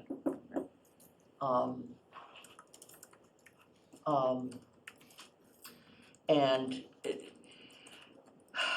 whatever information we have about needing more zoning overlay in Manchester is something that we need to push to the planning board. You're not going to have 3 people who aren't the planning board doing zoning. Mhm. And the dialogue with Hamilton, Essex, and Wenham, I think, falls in our laps. I just don't see we can perhaps, other people, the Sustainability Committee, for example, might be able to make a connection. But in terms of talking with towns about, our neighboring towns about changing their zoning laws, that's something that pretty much has to happen at the select board or at the administrator level, in my opinion. And so basically what I'm hearing is we want to expand the mandate of the Sustainability Committee. Or reshape, Or reshape, Mhm. perhaps Reshape, and- refocus or reshape. Add to their, And that's not to say that some of the people on this task force Right. would be these people. In fact, we're expecting to be some of those people to be among them. And so maybe it becomes a subgroup within sustainability or something like that. One question I had about your comment, John, around the data analysis on number 2. So the water rates, we don't do that. I mean, we approve the water rates based on information provided to us. I'm presuming there's some data analysis that goes on already. So I'm just not clear on, That's where, why don't we, Yeah. I want to wrap this up and then come back to it. Okay. Because yes, it's very important. But I want to hear from Chuck. And your take on this information. Yeah, can you hear me? So, Sure can. yeah, so, we've been working with Steve and the rest of the task force for the past over a year, and so, these recommendations that they were gonna put in this report, that Steve discussed tonight, is not any sort of surprise to me. I do feel like we've been able to give input. I do think, and sorry, I didn't get to tune in, I was actually with Steve on Concom before this, but, so I didn't get to see Sue Beckman's presentation, but, I do think it's hard for me to commit to another group or, committee to oversee just this, because I do feel like, we do a lot of it, but that's not to say that, I think Kathy's question about, the water rates for conservation, stuff like that. I mean, that's well beyond anything that, I would have to pay a consultant to get there. And I think actually, one of the good things out of this task force was, the ability of some of the townspeople to contribute in a way like that. Both Steve, John, and a couple others on the committee, especially with respect to those, conservation rates. So it's a tough one. Like I said, I'm not looking for another committee, but, there are some things, and I think that where this came out of was people's, interest in the topic of water, so that's a good thing in my opinion. But also, and where do we go after this? It's hard for me to say, so I guess I'll have to think about it a little bit.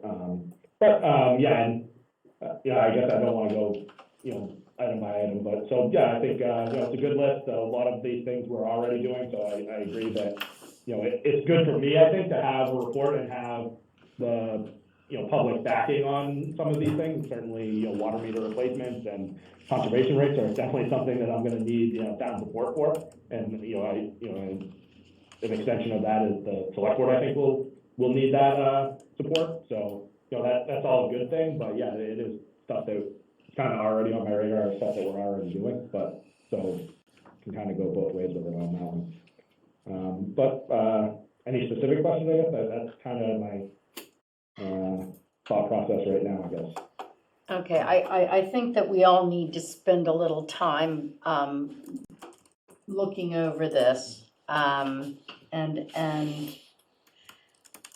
this huge amount of work that is gone into the presentation this evening by the Water Resource Protection Task Force and all the people. I think we're very grateful for all the work, and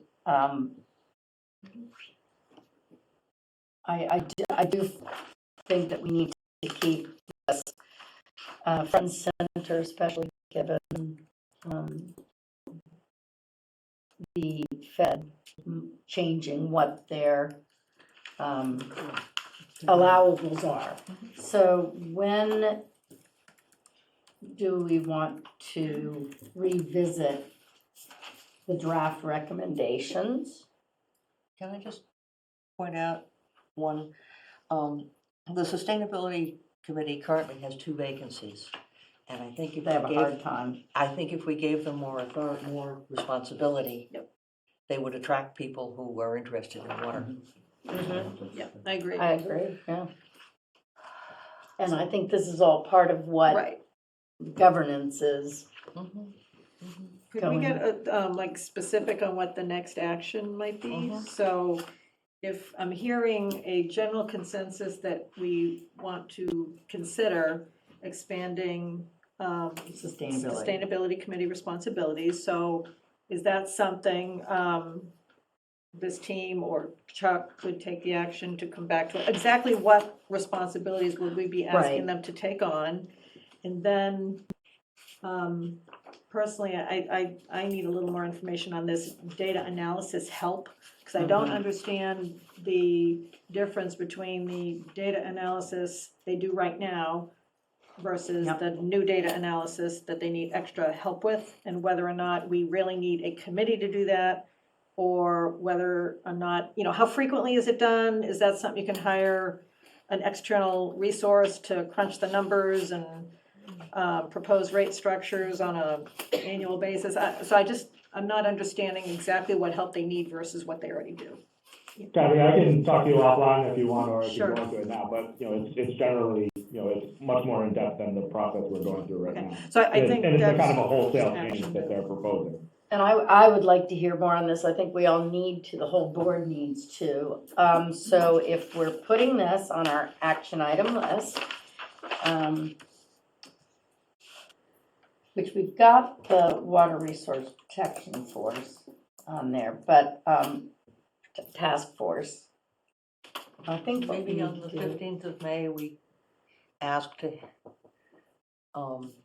more detail on the analysis of rates. We should have answers by then. And discuss, Expanding sustainability, but we have to bring sustainability on for that. no, we just hand it to them. We are empowered. We probably ought to hear more about number 6, which is expedite repairs to the water, wastewater treatment plant. Because that will save 10% of the water that we treat and reduce the amount of water that we put out, which is Yep. something else that the state regulates. And that's something that really goes into the budget. But we would like the DPW to figure out what they need for budget so that we can get that into next year. Or maybe this fall. I'll say a lot of these tie into the budget, the ones that are in my court, for sure. Yeah, the new meters. All right, so we will come back to this on the 15th. Chuck, are you available then, do you know? I'll figure it out, or I'll put my best guy on it. Okay. All right, so we will add that to action items. And that will be, John, and Steve, Yeah. does that give you time? Yeah, that should be plenty of time to have a couple of alternative rate structures for you to Yeah. consider. We have a consultant on board who's doing a sanity check for us, but to tell the truth, we've built the first ever demand model for Manchester drinking water. Chuck and Nate are experts at the cost side of this matter, and that's usually how rates are set, to cover the cost. We're proposing that rates be set, obviously enough to cover costs, but with a primary objective of conservation. Okay, so that will be May 15th. All right, Steve, thank you very much. Chuck, thank you. And please pass on to the rest of the resource task force our gratitude. I will, and apologies again for springing this on you. It happens. Okay, thank you. Next, we have up approval of harbor mooring and water regulations amendments. Hi, Take it everybody. away, Bion. So this is just sort of the, used to be annual update of the existing harbor rules and regulations. It's been a couple of years because of the pandemic. Do you all have copies of this, or should I try and screen share? I have it on my computer. I have it. You have it. Oh, that makes me so happy. Okay. So if you open up the regulations, hopefully you have the copy with the numbers down the left side. Mm-hmm. And anything that's change or new is in red. Go to page 3. A lot of this is just cleaning up the language a little bit. Spell check tells me to do stuff, so I do it. I add a comment that says so. First change though, line 128 through 130, minimum boat length of 13 in the mooring fields for mooring boats. 13 feet because the dinghies are a maximum of 12, and we're trying not to populate the harbor with dinghies on the moorings. Bion, what is a boomkin? Boomkin, well, a boom is the pointy thing off the front of a sailboat that allows more sails. A boomkin goes off the back of the boat, and you'll see it more commonly in a yawl or a ketch. Just gonna ask. Okay, thank you. Those I know. All right, so question, Bion, is this because there are a number of moorings that have dinghies on them that should not, or maybe they should, they're in between boats and they happen to have a season where they don't have a regular boat, or? Right, so that's what's motivating this? Right, more down in Magnolia, that's where we have a couple of people who put placeholder boats out there year after year after year. You can leave a mooring vacant for a year per the regulation with no penalty at all.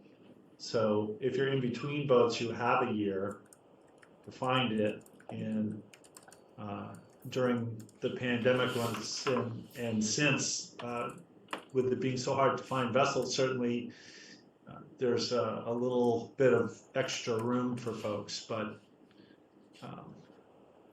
dinghies are 12 feet long. You can't have anything longer than 12 feet at the dock for tender.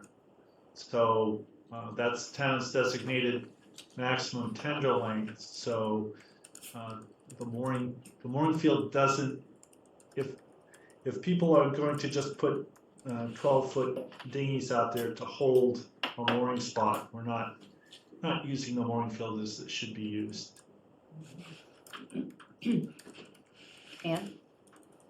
First, silly question probably. What was wrong with section K? Okay, where is section K? No, in the table of contents. Oh, section K. So nothing's wrong except that with the changes, we have moved some of the language further down. So all this is doing is reflecting the page change that in the document. Okay, so it goes from J to L. Section K, L. Oh, I see what you're saying. Yes, okay. That's me. I will correct that. Thank you, Leanne, for pointing out that I've been very unfair to the letter K. Right. I try and defend all of the letters. You have. Thank you. Now I can't find it. Tenders or. For the tender, what was that? Yeah. There are tenders and there are small boats. Talking about at the floats, two types of permits. Non-tender, tender and non-tender? Tender and non-tender. Yeah, so are we there yet? Hang on, We're gonna go through these one by one. Yeah, but this is something that is throughout.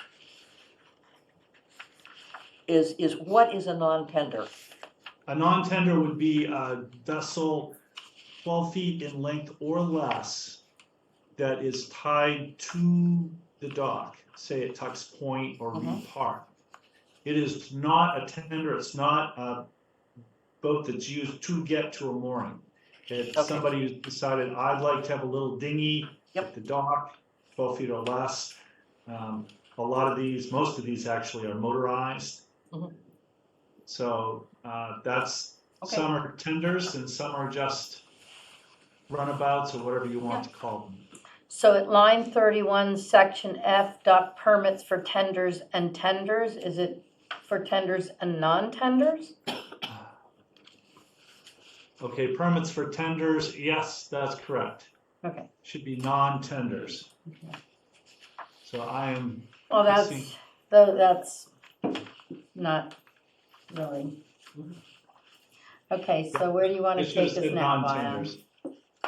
Yeah, that's another typo, thank you. You see why I come and have this done every year? Because you're a masochist? That's it. All right, are we good on lines 128 to 130? Yes. So the next thing of any consequence is page number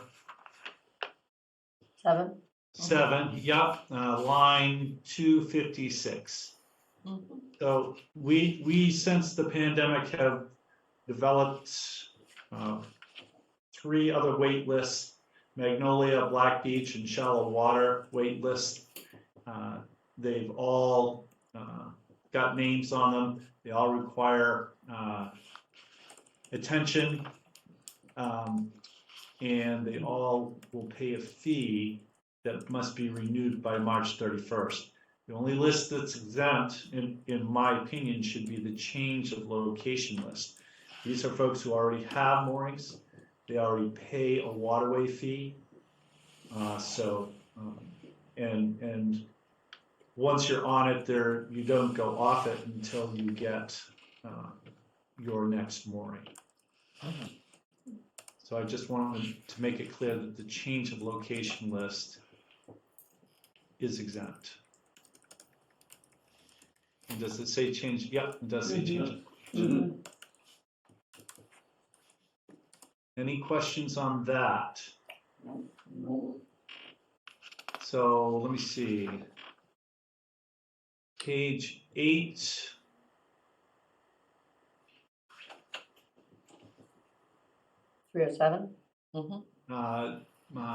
Page 8, line 290. And this here, just make sure that other folks who want to use the hoist at Masconomo Morse Pier,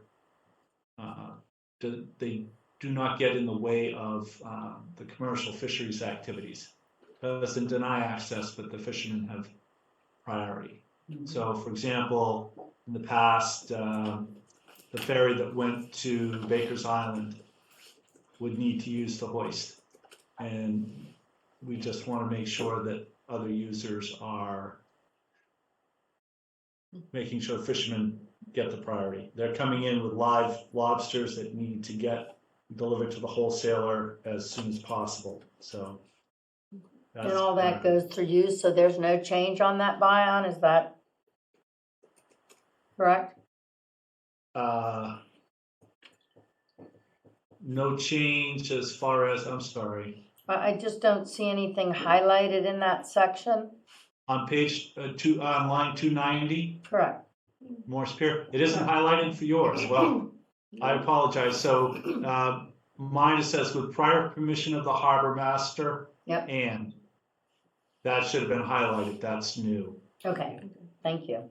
That's the new section. I'll make sure I read that. And then if we go down to line 308, we've changed most of the free tie-up period at the town docks from 60 minutes to 30 minutes. So 30 minutes would be the new number. How did you come up with that? Well, 60 minutes has always been an overwhelmingly long time compared to any harbor in New England. And the problem with 60 minutes is that it encourages people to come in and go do things that might take more than an hour. And if you're going to do that, then we now have 250 feet of transient docking space available for you. And this here just ensures that those 75 feet of free tie-up that we've always had is more readily available for folks who are coming in, going for an ice cream, going to the store. You know, most of that short-term tie-up is less than half an hour. Okay. Ann? Is there a place where someone who has picked up a mooring in the harbor for overnight can bring a dinghy and tie Yeah, up and so have dinner? absolutely. And so anyone who's on a mooring, transient guest, can bring their dinghy in and tie up on the back side of any of the docks free of charge. We don't charge for dinghy tie-up. You're not allowed to tie up on the face where the big boats are. You have all kinds of free space in the back.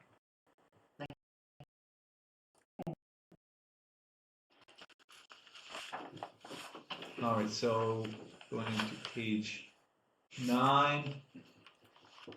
I did get it right here, line 313, where it was tender dock regulations. Now it says tender and non-tender regulations. Line 314, we added and non-tender. And dock space may not be passed down in a family, that was already there. Mostly what I've done is added and non-tender wherever it says tenders. Mhm. Okay. Going down, same right through line 330. Before we go on, Yep. line 320, Yep,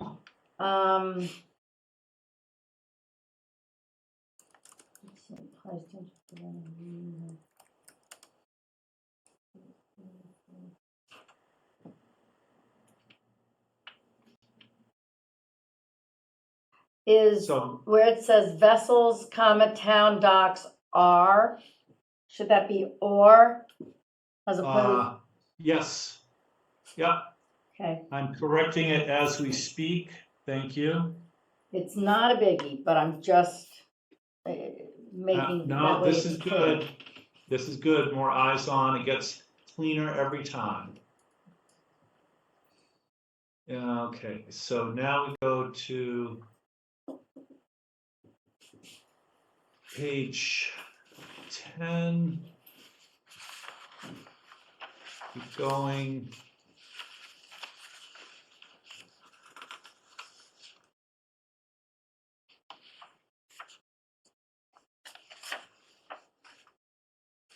Mostly corrections other people have made to my typing. Going to page 18. At page 14, Page Line 5. 19. on page 14, you had line 513, 512, 513, in terms of 14, grace period. 513. 513, Yeah, just change it. 513, yep. They just hyphenated it. okay.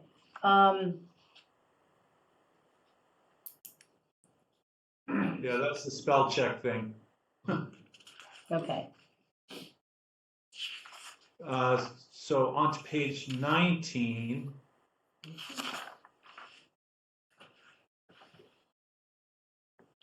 And it just talks about the renewal of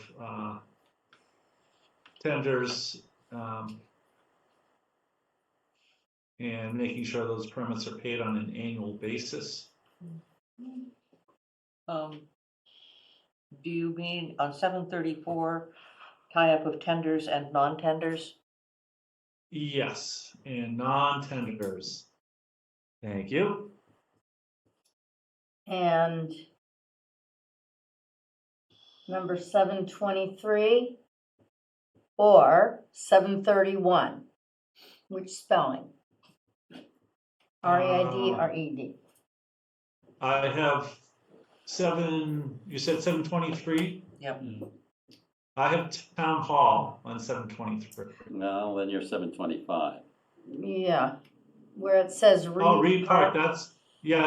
it's REE, sorry. No, no, That's much better. Oh, and there it is again down there. All right. Good, got it. this is a silly one. And All right.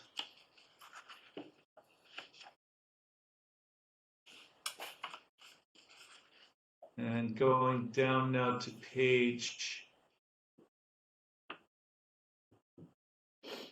23, 23, yes. So now we're getting down to the new fees.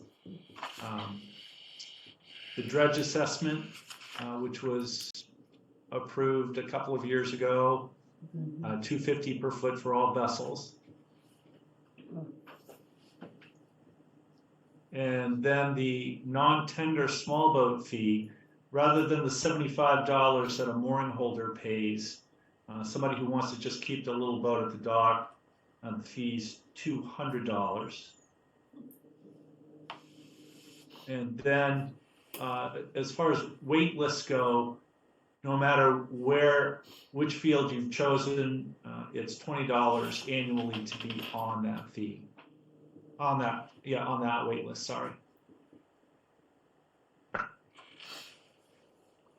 And then we've had the change, this was actually right after the last approval that year, the Reed Park Transient overnight tie-up fee went from $60 flat rate to $3 a foot.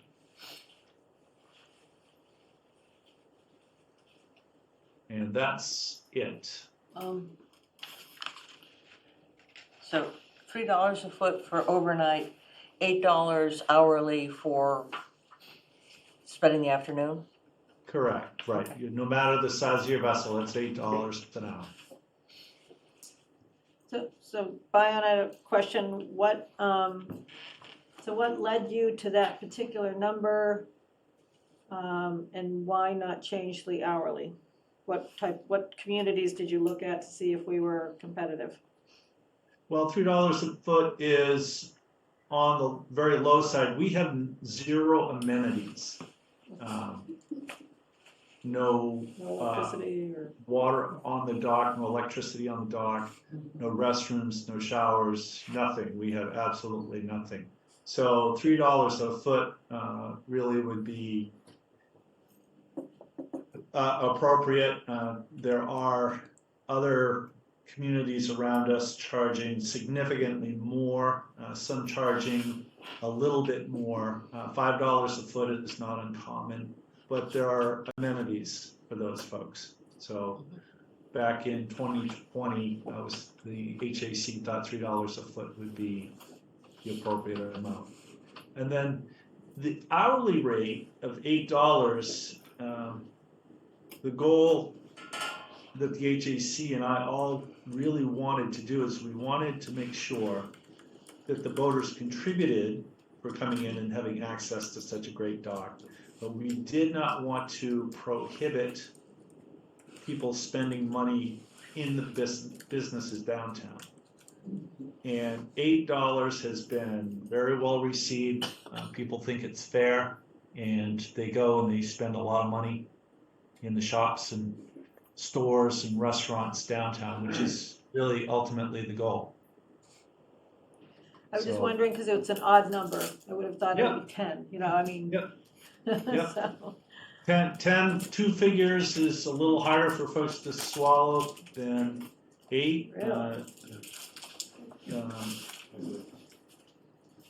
The price can change any time. We'll charge whatever folks want, but back when we first opened in 2019, I didn't like the flat rate for the overnight, but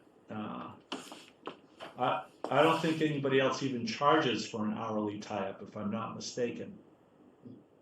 Unless you're going to Pickering Wharf and then you're paying a flat rate of $25 for coming in and tying up to go to eat. I would say 16 is a lot more common for us, 2 hours. So I think we don't need to beat up the boaters at the dock. I'd rather have them get beat up in the shops. We made $32,000 at the dock last year. And that was with our really low overnight rate.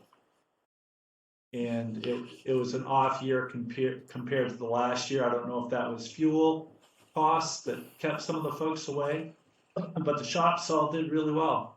I think if we were to walk around and ask restaurant owners and others if the reparked docks made a difference in their numbers, they'll tell you yes.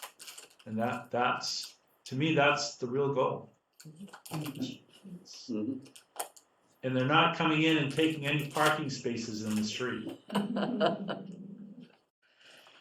Okay, are there any other comments or questions on these? I move to. But before we do that, I have, 1, 2, 3, 4, 5, 6, other de minimis changes, so. Okay. If anybody wants me to go over those now, we can, otherwise we can approve with these being sent to Bion. I don't think we need to spend time on those. I'm happy to have you send them to me, and I'll correct those before I send the final out. All right.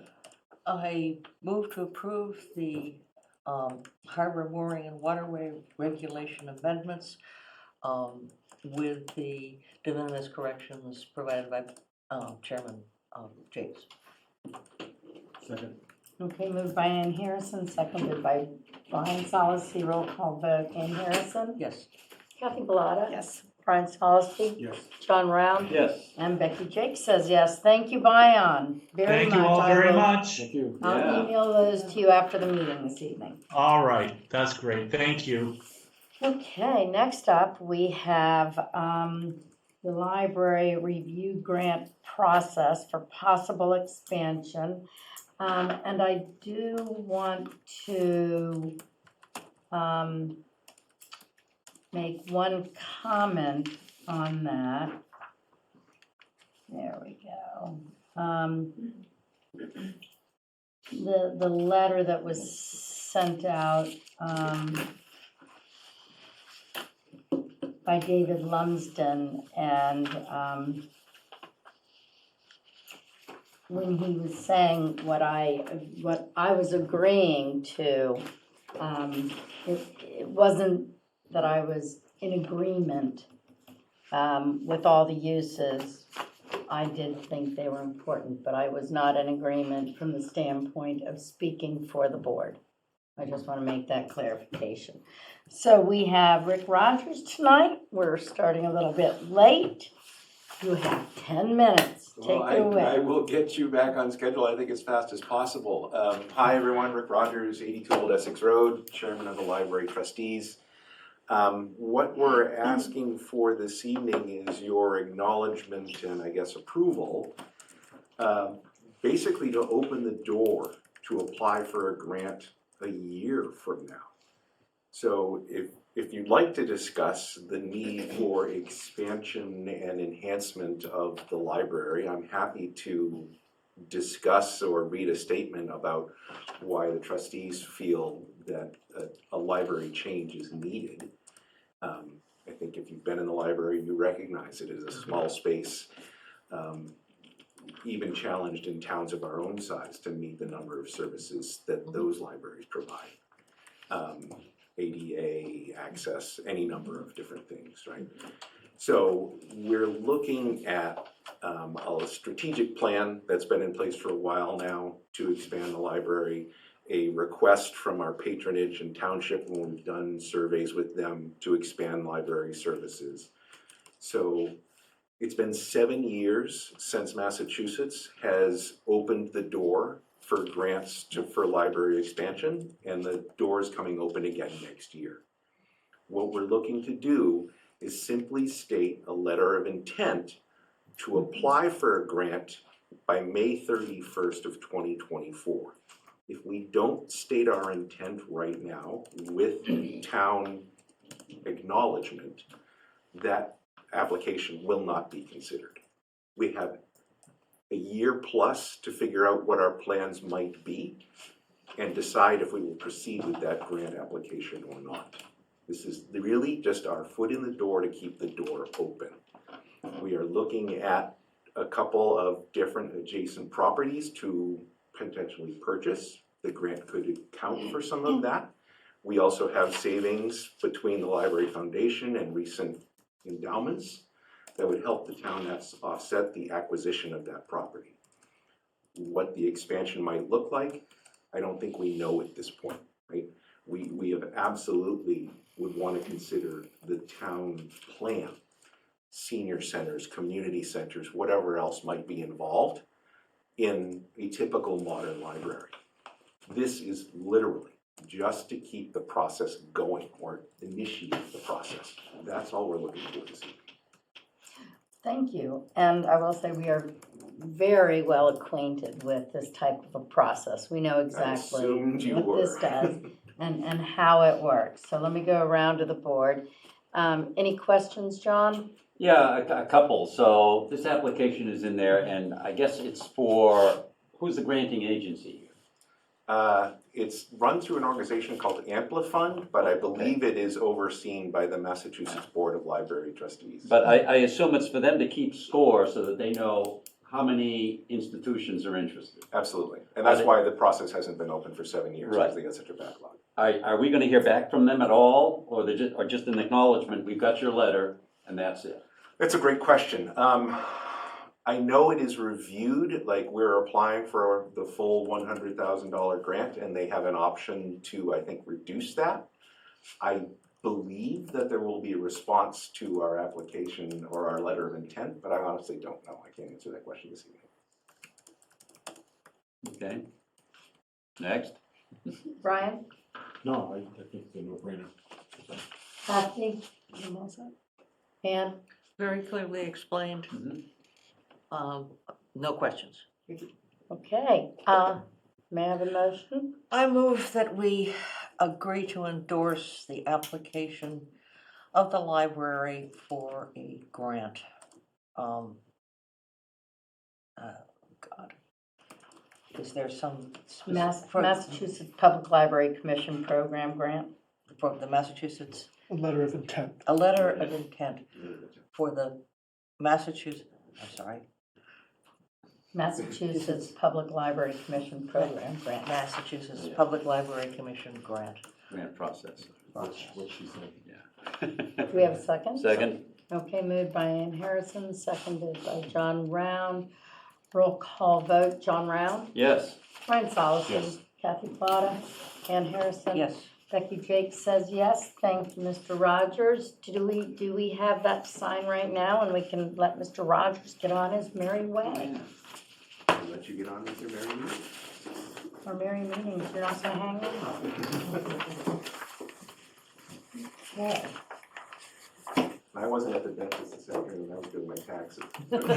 Same problem with last minute changes. One of those. Just as painful. Yeah.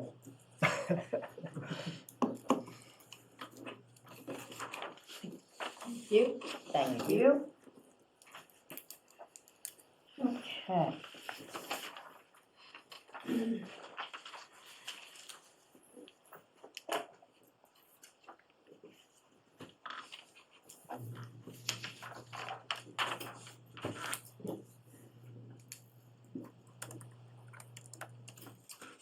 And thank you also to the rest of the Back around. Board of Trustees. Yeah, okay, so, He, Greg has to sign it. should I take it, Greg, or do you want to just give it to Sarah? That's fine. Okay, thank you very much. Wonderful. Thank you, Thanks, Greg. Greg. Thank you. Okay, next up, we have Planning Board alternates discussion. Greg, do you want to start this one? Sure. So, as part of the proposed amendments to the zoning bylaw, section 12, which is the administrative piece, that was passed over at town meeting, but it contained a proposal that there would be two alternates to the planning board, a 7-member board. They were proposing to have 2 alternates to serve in cases where a regular member might have to recuse themselves for a conflict or some other reason. And the proposal was for the planning board to appoint those alternates. And so I think you wanted to have a discussion about that. The alternative perhaps is for you and the planning board to make that a joint appointment, because that's the same process that's used for filling a vacancy on the planning board. And I'm talking to a couple of you, the logic is that an alternate would be a very high likely candidate to fill a vacancy should a vacancy come up. So I think the thinking is that perhaps in appointing the alternate, it should be the same process. John? So, questions. The alternates are needed because there are a lot of people that recuse themselves Not a lot, on but it issues, or happens. enough that it's It comes up, an issue. or someone is going to be away and going to miss a meeting, that sort of thing. Or they need specific expertise. If they was one of the But someone would have scenarios to that step they. down. Someone still would have to step down in order for that alternate to participate. So it doesn't happen a lot, but it has happened. Okay. And is this at the pleasure of the chair, or somebody recuses themselves, they may not necessarily be replaced? That automatically is gonna happen? So it would generally automatically. Okay. It would be up to the chair to do that, but the Yes. expectation would be that the chair would then place an alternate instead of someone who has had to step down. I thought the whole board said that they would be selecting that person, not the sole discretion of the chair. I'm just talking about the alternates would be chosen by the full board, but whether or not an alternate would serve, I think would be the duty of the chairperson to notify the alternate when they're needed. Yeah, but Becky's bringing up the point, how many alternates are involved? And then which one is it? Is that what you? Typically, At the pleasure of the you chair. rotate it or. I don't know. How does the zoning board of appeals handle its alternates? I can speak to that. I thought you might. Speak away. We have 3 voting members, and then there are 2 alternates, okay? For instance, tomorrow night, one alternate will be stepping up because the voting member won't be there. So usually, for the most part, everyone, including alternates, will show up to a site visit. But if the chair recognizes there's gonna be a problem because she was notified in advance, then she'll reach out and make sure that there'll be people to show up, okay? And for most of the time, everyone's there, including the alternate, just even to sit through the entire meeting. Going through 40B was very important to have everyone attend, okay? So, yeah, I mean, it's almost in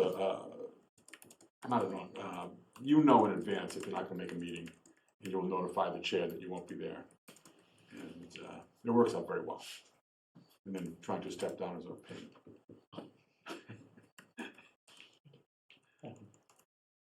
Ryan? No, I think I support the alternates. I also feel that the select board should have a voice in the selection of these alternates. Kathy? Yeah, same, and I believe the discussion at the planning board, the need for the alternates was based on availability. They wanted to make sure they could have the right votes in a timely manner, and not be worried about people's availability. So I support that, but I do think the select board should play a role in selecting the alternates. As do I. Having served on that board as well as chairing it for a while, I think it's important to maintain how people are appointed in the town. And it has always been a joint appointment. And I haven't heard any good arguments for it being otherwise.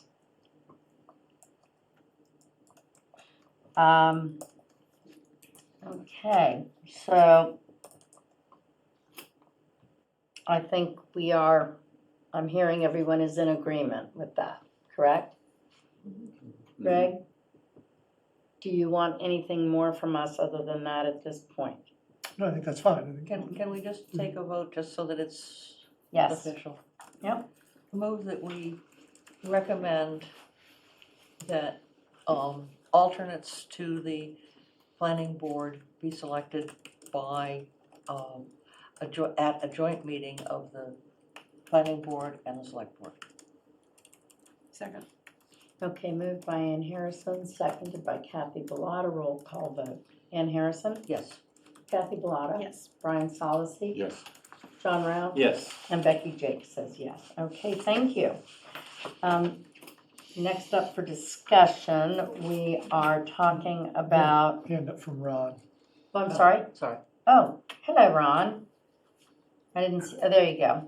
Ron? I'm sorry, yeah, just a quick, could you just send us the reason why you feel that way, that it should be a joint decision? I think that's what the board was interested in, and then I think I would bring it up to the board whether we move this forward for a fall town meeting. Bless you. Okay, Greg, can you do that, or Debbie? Thank you, Ron. Thanks. Okay, so now we have the MBTA task force. We are not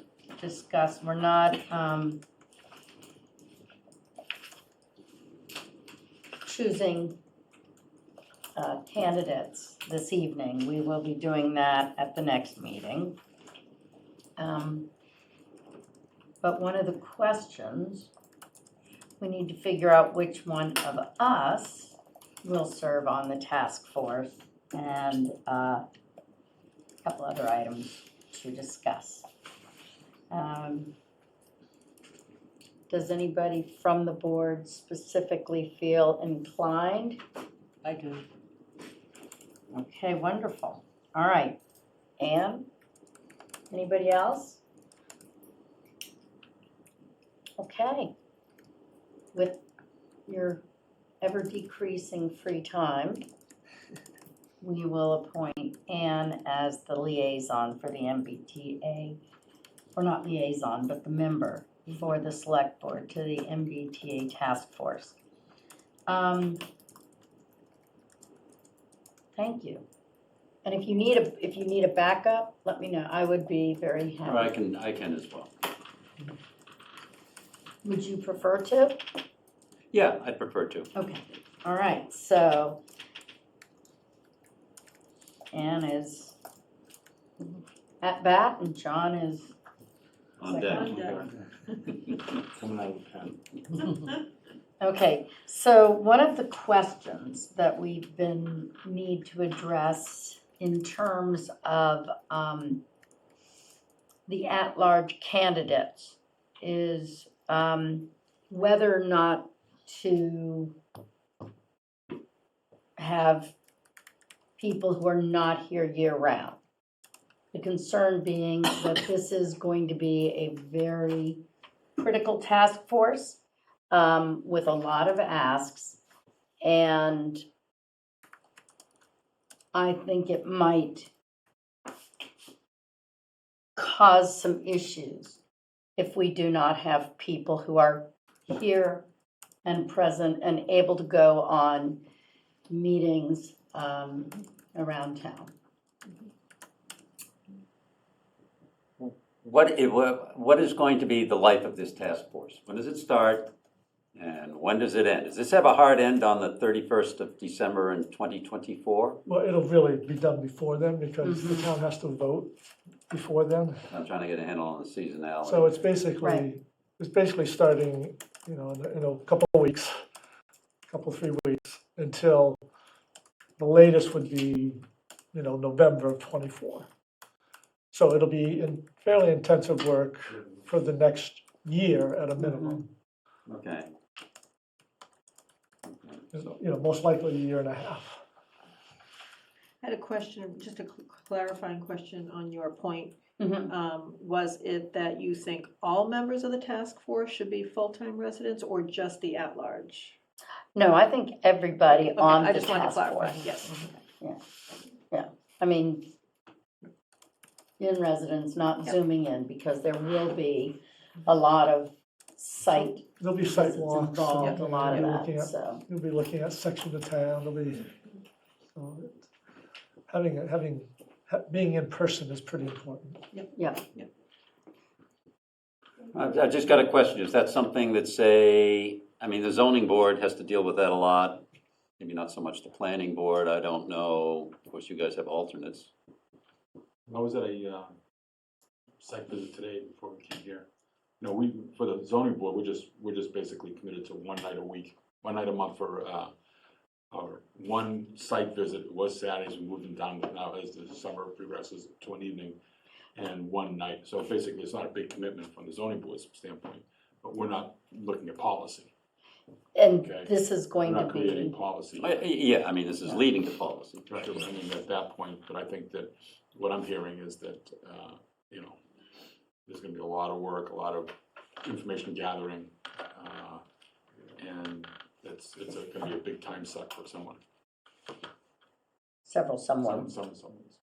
But, and this is, I would like to get the rest of the board's perspective on what I feel is pretty critical for members of this task force. And it's not that, I mean, yeah, you can go away and zoom in here and there, but if you go away for months at a time, I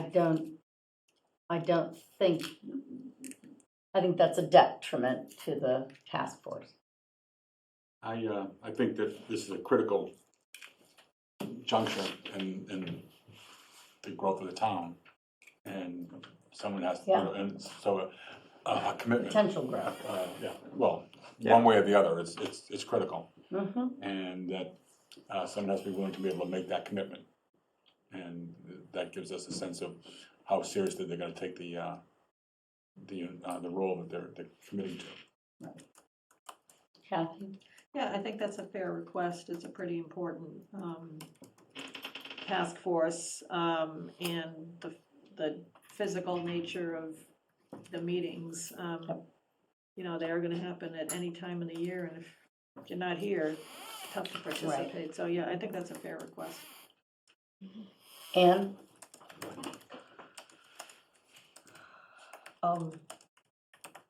I think that's a fair request. I typically take a lot of time off in August, but I can come back and I will. And I think it's, Maine isn't nearly as far as Florida or, yeah. So, Okay. Do you need a formal motion, Greg, on that? It always helps to formalize it. okay, in that case, we need to be a little bit more formal about what we mean by going away. To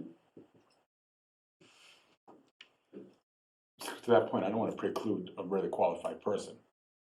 So we have to, is it a 3-month extended stay? Is it a 1-month extended stay? I mean, more to the point, it's not that people are away. I mean, if you want to spend the money on flights and come back weekly, More power to you, yeah. be my guest. A lot of miles. Well, plus it's being available to. That's Yeah. the issue, that's the issue. And Being and available I at think that's the 48 biggest- hours notice or something, and well, you need more than that because you'd have to post it. okay. But, So I'd hate to have somebody be appointed and then they say, well, I can't do it now. So maybe I think what we're asking is, what is the criteria for membership, right? That's really what we're trying to discuss.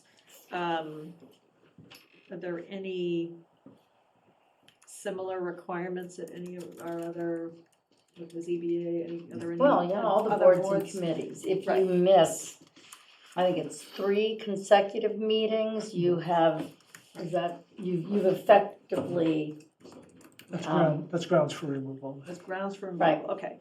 But with Zoom, that's not counting as missing a meet, so I think I'm asking, is there a way to phrase the requirement in a similar way, but give the person some expectation as to how many meetings will happen, or how frequently the meetings might happen, so they can attest that they will, understand those meetings have to be in person. They have to be available in person, not Zoom, and here's what we expect And the frequency to be. can I ask also, not only with the posted meetings, but is there an assumption that there will be other sub-meetings, as it were? That all of a sudden, that and it doesn't have to be posted, but, we're gonna be getting together to discuss something. Probably not, I would think. But there could well be yeah. this is- subgroups working on X, Y, and Z, but those would be, normally those would be posted meetings. So my point is, okay. Okay, so that, most of these meetings are, shall we call them site meetings? That we're really talking about, I mean, physically, they're not physically in the same room, but physically at whatever place you're looking at. But I think that's the concern, obviously, the That's meetings correct. that you can do by Zoom, but you can't do All a right. Zoom meeting on site. So it seems to me, if you miss 2 or 3 consecutive site meetings, But that puts you behind the 8 ball, all of a sudden you gotta stop. That's right, then you're having to play catch-up by bringing somebody else in. Yeah. And right now, we have FinCom member, ZBA member, planning board, 2 planning board Yeah. members, Historic District Commission, Select Board, Concom, Downtown Improvement, and then 2 at-large. So, and one of the at-large with climate change experience. So, So do we want to, is the criteria that we want these people to be year-round residents? I mean, certainly we're not precluding people going on vacation, right? So we exactly. want year-round residents. Is that a way of phrasing it, or is that, Well, it doesn't preclude anybody from going on you're a vacation? year-round for- resident. it's all about the even if you meetings. snowbird. Even if you go away for 3 months at a time. That's not what I would mean as a year-round resident, so that's, I guess. Right. it's about the meetings. Okay. You know, and if you want to go down there every weekend. Yeah. And I know people that do that. Wow. So I guess what I'm asking then, can we phrase it such as expect, a person who makes this commitment to the task force must be available for a bi-weekly or weekly in-person meeting? I mean, just, Yeah, something like that. Something like It has to be that. meeting oriented rather than lifestyle. yeah, oriented. okay, yeah. That's correct.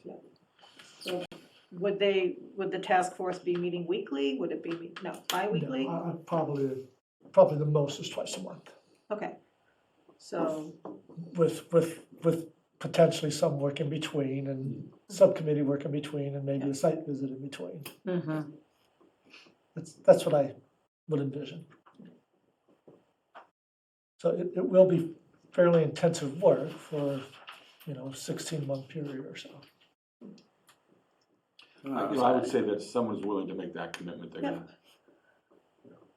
But I think that, like you said, as long as they're aware of what the commitment is that they're making, and that's. Tell me, can you do it or can't you do it? Yeah, that's the important So part. I think we need to think on this a little bit. Firm up. Maybe that's during the interview process. Yep, We ask the question. I agree. I think we can do it that way. But as we're announcing the position and looking for candidates, the announcement should say yes. that this requires multiple meetings per month in person. In person, yes. I'm good with that.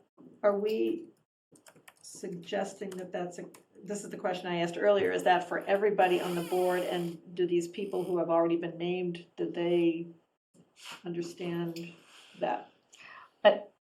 I think there is a distinction between board and committee members who already have, well, I don't know. Well, that's my original Yeah, question. yeah, So I'm just, yeah, are and we I do imposing think these it- yep. expectations just on the at-large Yep. people or everybody?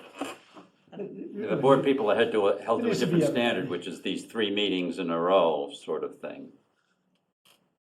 I'm just asking the question. Yeah, I think it needs to be everybody. Everybody Okay. needs to be. So we already have people who have been named by their committees. No, I can't impose restrictions now. That's what I'm asking. I don't see a problem with the group. And there's always the possibility that if someone misses 3 meetings, which would include site visits in a row, then they can be. That still Who is it? applies regardless. Who is accountable for monitoring that? Does this task force come under the planning board? So it would be up to the planning board Yeah. to Yes. notice that people are not attending. Yeah, typically the meetings. chair. Ron has his hand up. Ron? Yeah, thank you, Chair. Is the selection of at-large candidates a joint decision by the planning board and the select board? Should or is it be. just- Should be. Okay, That was at least my understanding. okay. So what you're deciding is on their availability, and that's your decision, I guess.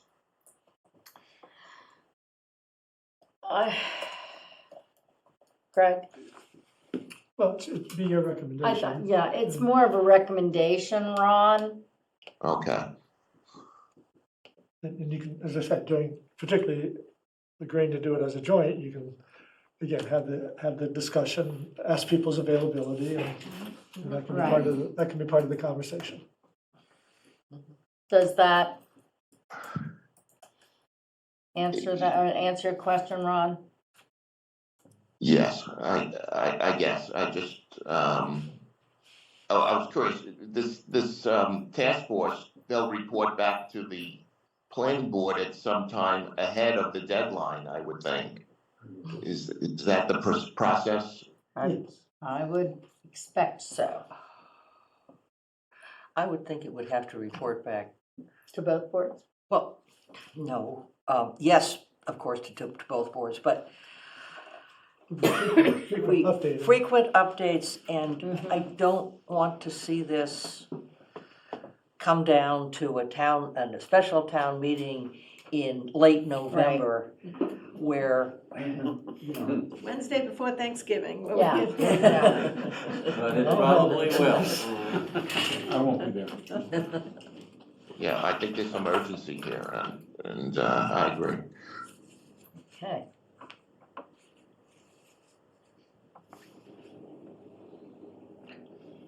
So do you want to try to set that up at your next meeting? So are there? Time is ticking So, away. so when are we going to promote? So it's been promoted at different board meetings, but we can promote it in the next 2 weeks. What about the call for, like a general call for interest? Applicants or whatever. Applicants, yeah, through our Facebook Cricket article, we've done all that. Like I said. There haven't been an article, but there's been, I mean, posting in the Cricket. yeah, there's been a couple of postings, but we can do some more. And we've had 3 or 4 people Someone said express somewhere. interest. All right, so we would, I don't want to wait much longer to get this going.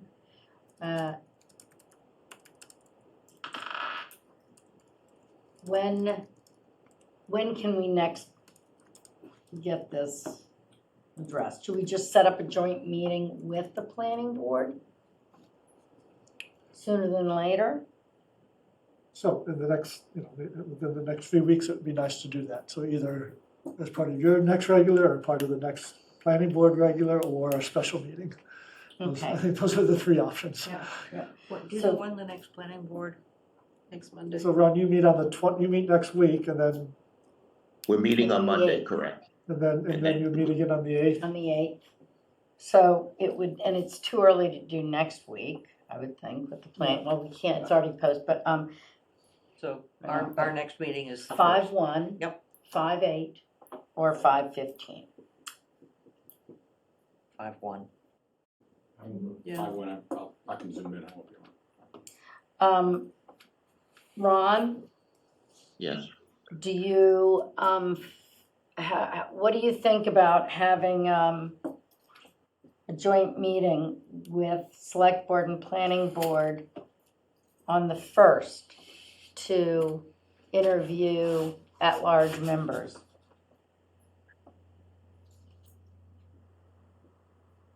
Um, Can That's you a all possibility. discuss?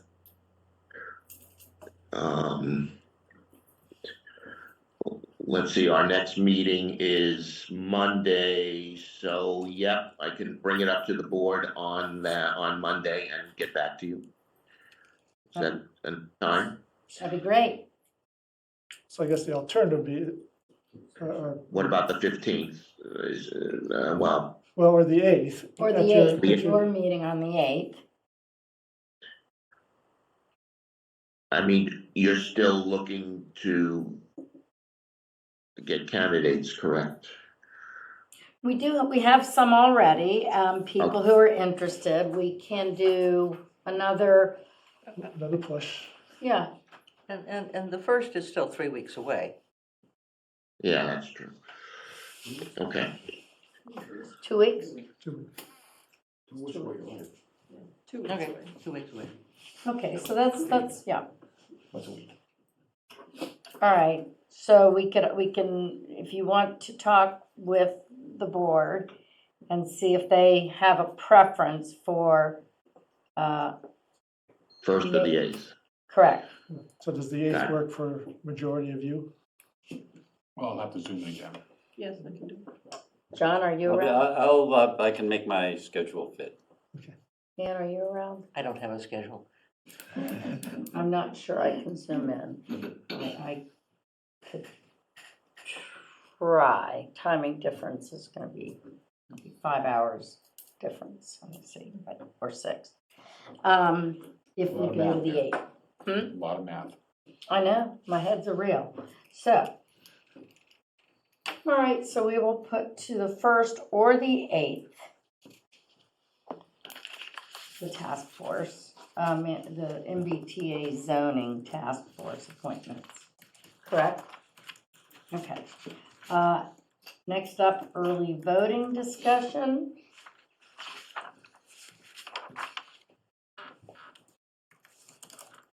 Everybody have an opportunity to read this over. The question is, do we want to have early voting in person for this upcoming election? Or go ahead and leave it at the absentee ballot?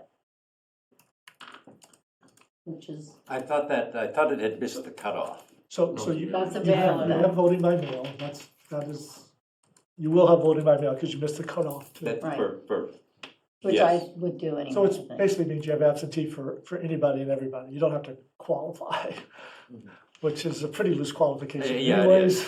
whatever your problem is, it is. Right. Okay. So, yeah, the question is, do you want to, in addition to that, do you feel it's appropriate to have at least some hours for in-person early voting? And the Board of Registrars voted not to opt for that. But the question that Kathy had, and we were unable to get an answer to, is how many people are being precluded by our not doing that? I thought Yeah. There was a memo from. So- Yes, there's a memo.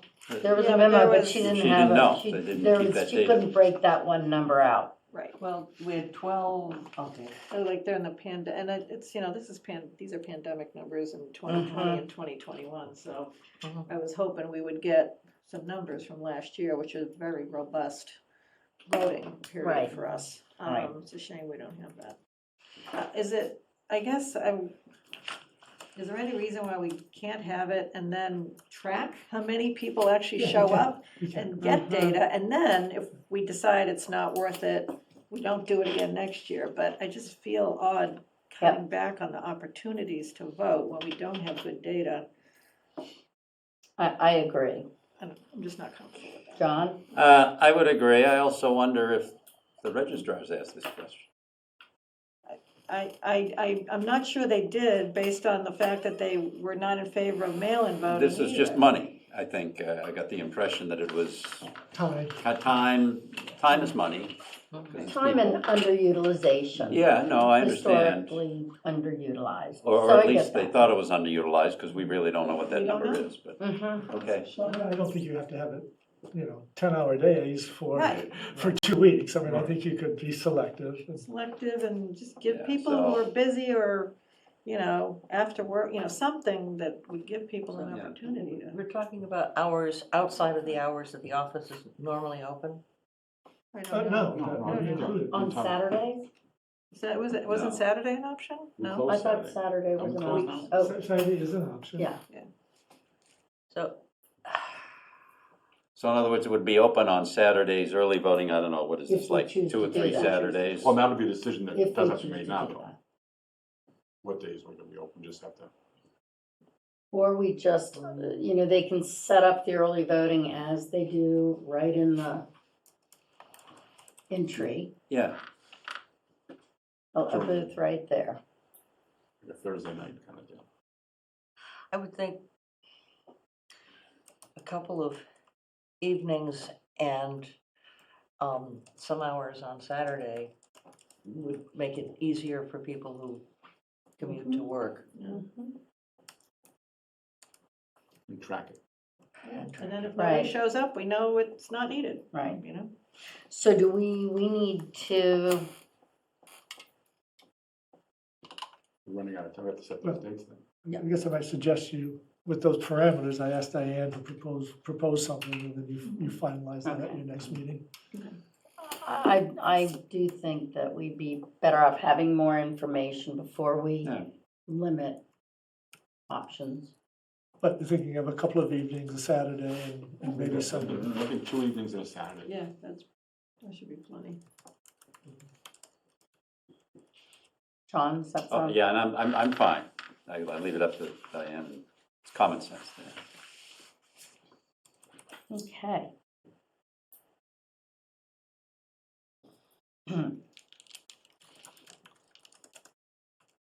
Are we ready to go to consent agenda? All right, anything that someone wants to pull out from consent agenda?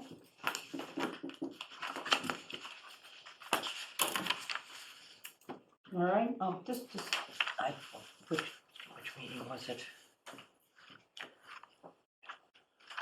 I have to recuse myself from Okay.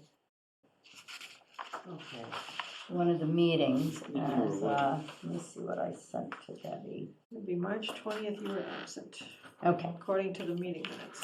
yeah, so, and I sent de minimis again, The, changes. on the February 9th, Mhm. on the first page, talking about the harbor master, and it says, Mr. Federspiel recommends that the SRO officer serve full-time with the harbor master, and it's not exactly what they meant. And, In the summer. no, that it's See. not the SRO officer. Correct. It's that Him or slot. herself. It's It's that slot. It's that Right. slot. And other than that, I'm prepared to accept all of these. Okay, We need to pull out March 20th? no, I will, in addition, I'll Okay. just We can't vote recuse collectively. myself from that, so I will vote on everything except the March 20 minutes. Let's see. Move to accept the minutes of February 9th, 2023. Second, Maybe March and the February you want to 6th. do, I was asking if we wanted to pull Okay, out March yes, 20th from just the pull out consent March agenda 20 and then and- vote on Ninth the and the consent. Then I withdraw my motion and move to approve the minutes of February 9th, March 6th, and March 6th, How about the whole consent agenda? and the rest of the consent agenda. Second, Okay, moved by Ann Harrison, seconded John Round, roll call vote, John Round, yes. Brian Solace, Yes. Kathy Bellata, Yes. Ann Harrison, Yes. Becky Jake says yes. Move to approve the minutes of March 20th. Second. Moved by Ann Harrison, seconded Kathy Bellata, roll call vote, Ann Harrison, Yes. Kathy Bellata, Yes. Brian Solace, Yes. John Round, Yes. and Becky Jake does not vote on that. All right, Could we just agree that Don Halpin should get, there is, he'll be attending the next The next meeting will do that. meeting. Name first. okay, fine. We all agree with that. Yes. Okay, town administrator's report. I'll keep it very, very brief tonight. Obviously, the work on School Street is ongoing. A fairly large construction project. It's, Did you miss something on the agenda? The Arbor Day? Yes. Yes, that was in the consent agenda. Oh, there you don't. I'm sorry, you've you been don't sitting here do- waiting for us to, Yes. She has a full speech. No, I didn't make a speech. I wanted to hear, you're not gonna We read wanna it hear out it. of If you me. wanna go for it, go Just for it. already did it. You sat here Sorry. forever, go. No. Speaking out of turn. No, Well, I did send a minimal change. Did you see I saw that, Okay, yes, yes. okay. Yes, and Okay, you don't have to read it, I need like 5 seconds. On behalf of the Friends of Manchester Trees, we thank the board. You're very busy, a long evening for this consent and proclamation. It will be read at the planting at Memorial School the morning of April 28th, when we plant a new American elm down by the tennis courts. And again, thank you very much for doing this. and I will be there to make the presentation of the proclamation. My name is Jody Morse. And any other board members who wish to attend, that would be It's a wonderful. great scene, show up. Yes, it is. So, thank you, I'm sorry, Jody. wow. And Jody is our new head of Friends of Trees. Oh, you're the new head. I'm the Good. new president. Congratulations. Yes, so thank you. Good night, thank you. Thank you. Yep. Bye, Gar. Bye. Mhm, bye-bye. Thanks. Okay. TA report. just mentioned obviously the construction on School Street is ongoing. It's a pretty major project in terms of resetting all the curbing, replacing the sidewalks and repaving the road itself. So it'll continue on for three, 4 more weeks. Should be done by third week of May at the latest. Yeah, if people can avoid it, that's that's the recommendation. There'll be continual detours over the next few weeks. But it's progressing well, and its total cost is a little over $1 million, partly due to price of asphalt and et cetera. But DPW was able to bring together the necessary dollars to make it happen. So it'll be a significant improvement when it's done. So sewer pipe done, water pipe done, and now new sidewalks and now new road. So Are they doing granite edging all along there? not all along, just because of the price. It's like it's more than 10 times the cost for granite, and the new granite wouldn't match the old granite. Yep. What about the asphalt versus concrete? Yeah, they've got cement, mold. Right, because every time you get a plow go by, asphalt. Like the sidewalks that are asphalt, they don't seem to have a very long life. Right. Again, it's a function of cost. Well, I but know the are we long-term looking at cost. total cost of Right. ownership? Mhm. So what's the useful life of a concrete sidewalk Right. versus an asphalt? Because the Pine Street was done not that long ago. And Yep. they're a mess. Well, and also with the concrete, you do those, you can do those Yeah. in pads and Exactly. lift them up. Well, But what they did over here, it was all make-believe. But I also think that a concrete curbing makes a better definition between the sidewalk and the road.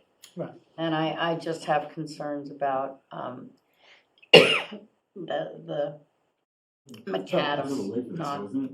Say it again? Well, it isn't, at this point, it's already been bought out, hasn't it? Going forward. Yeah. We I can mean, talk School Street to- is, School Street's, We have concrete, the concrete curbs anywhere in town? Seen that, Hard pressed to think that we do.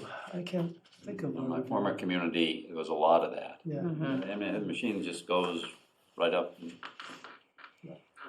pours the concrete, but I'm just curious, Something- because it looks like, from a distance, it looks like granite. So is this a topic that we could talk about at a later date, Yep. either as part of our capital planning or whatever, but it really feels like we're not looking at total cost of ownership, and if there's one thing I get a lot of complaints about when my neighbors come and talk to me when I'm on a walk, yeah. it's the sidewalks. Yeah. They're not in good shape, and it feels like we're wasting money.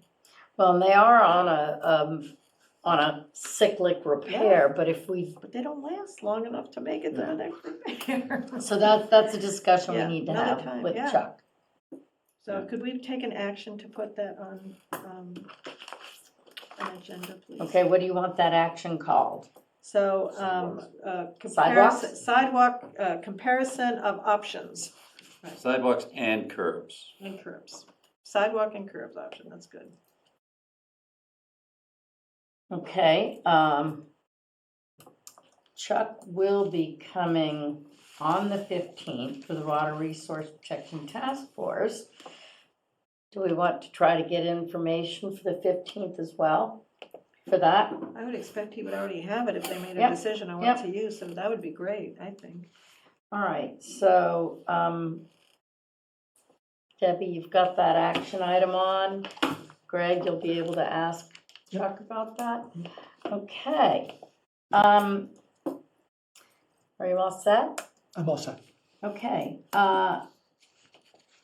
I need a motion to adjourn the open meeting and not to return to open meeting for the purpose of executive session per Mass General Law, Chapter 30A, Section 21A3, to discuss strategy with respect to collective bargaining if an open meeting may have a detrimental effect on the bargaining position of the public body, and the chair so declares.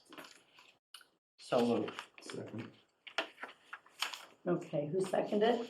Okay, Dan Harrison seconded Brian Solacey. Roll call vote.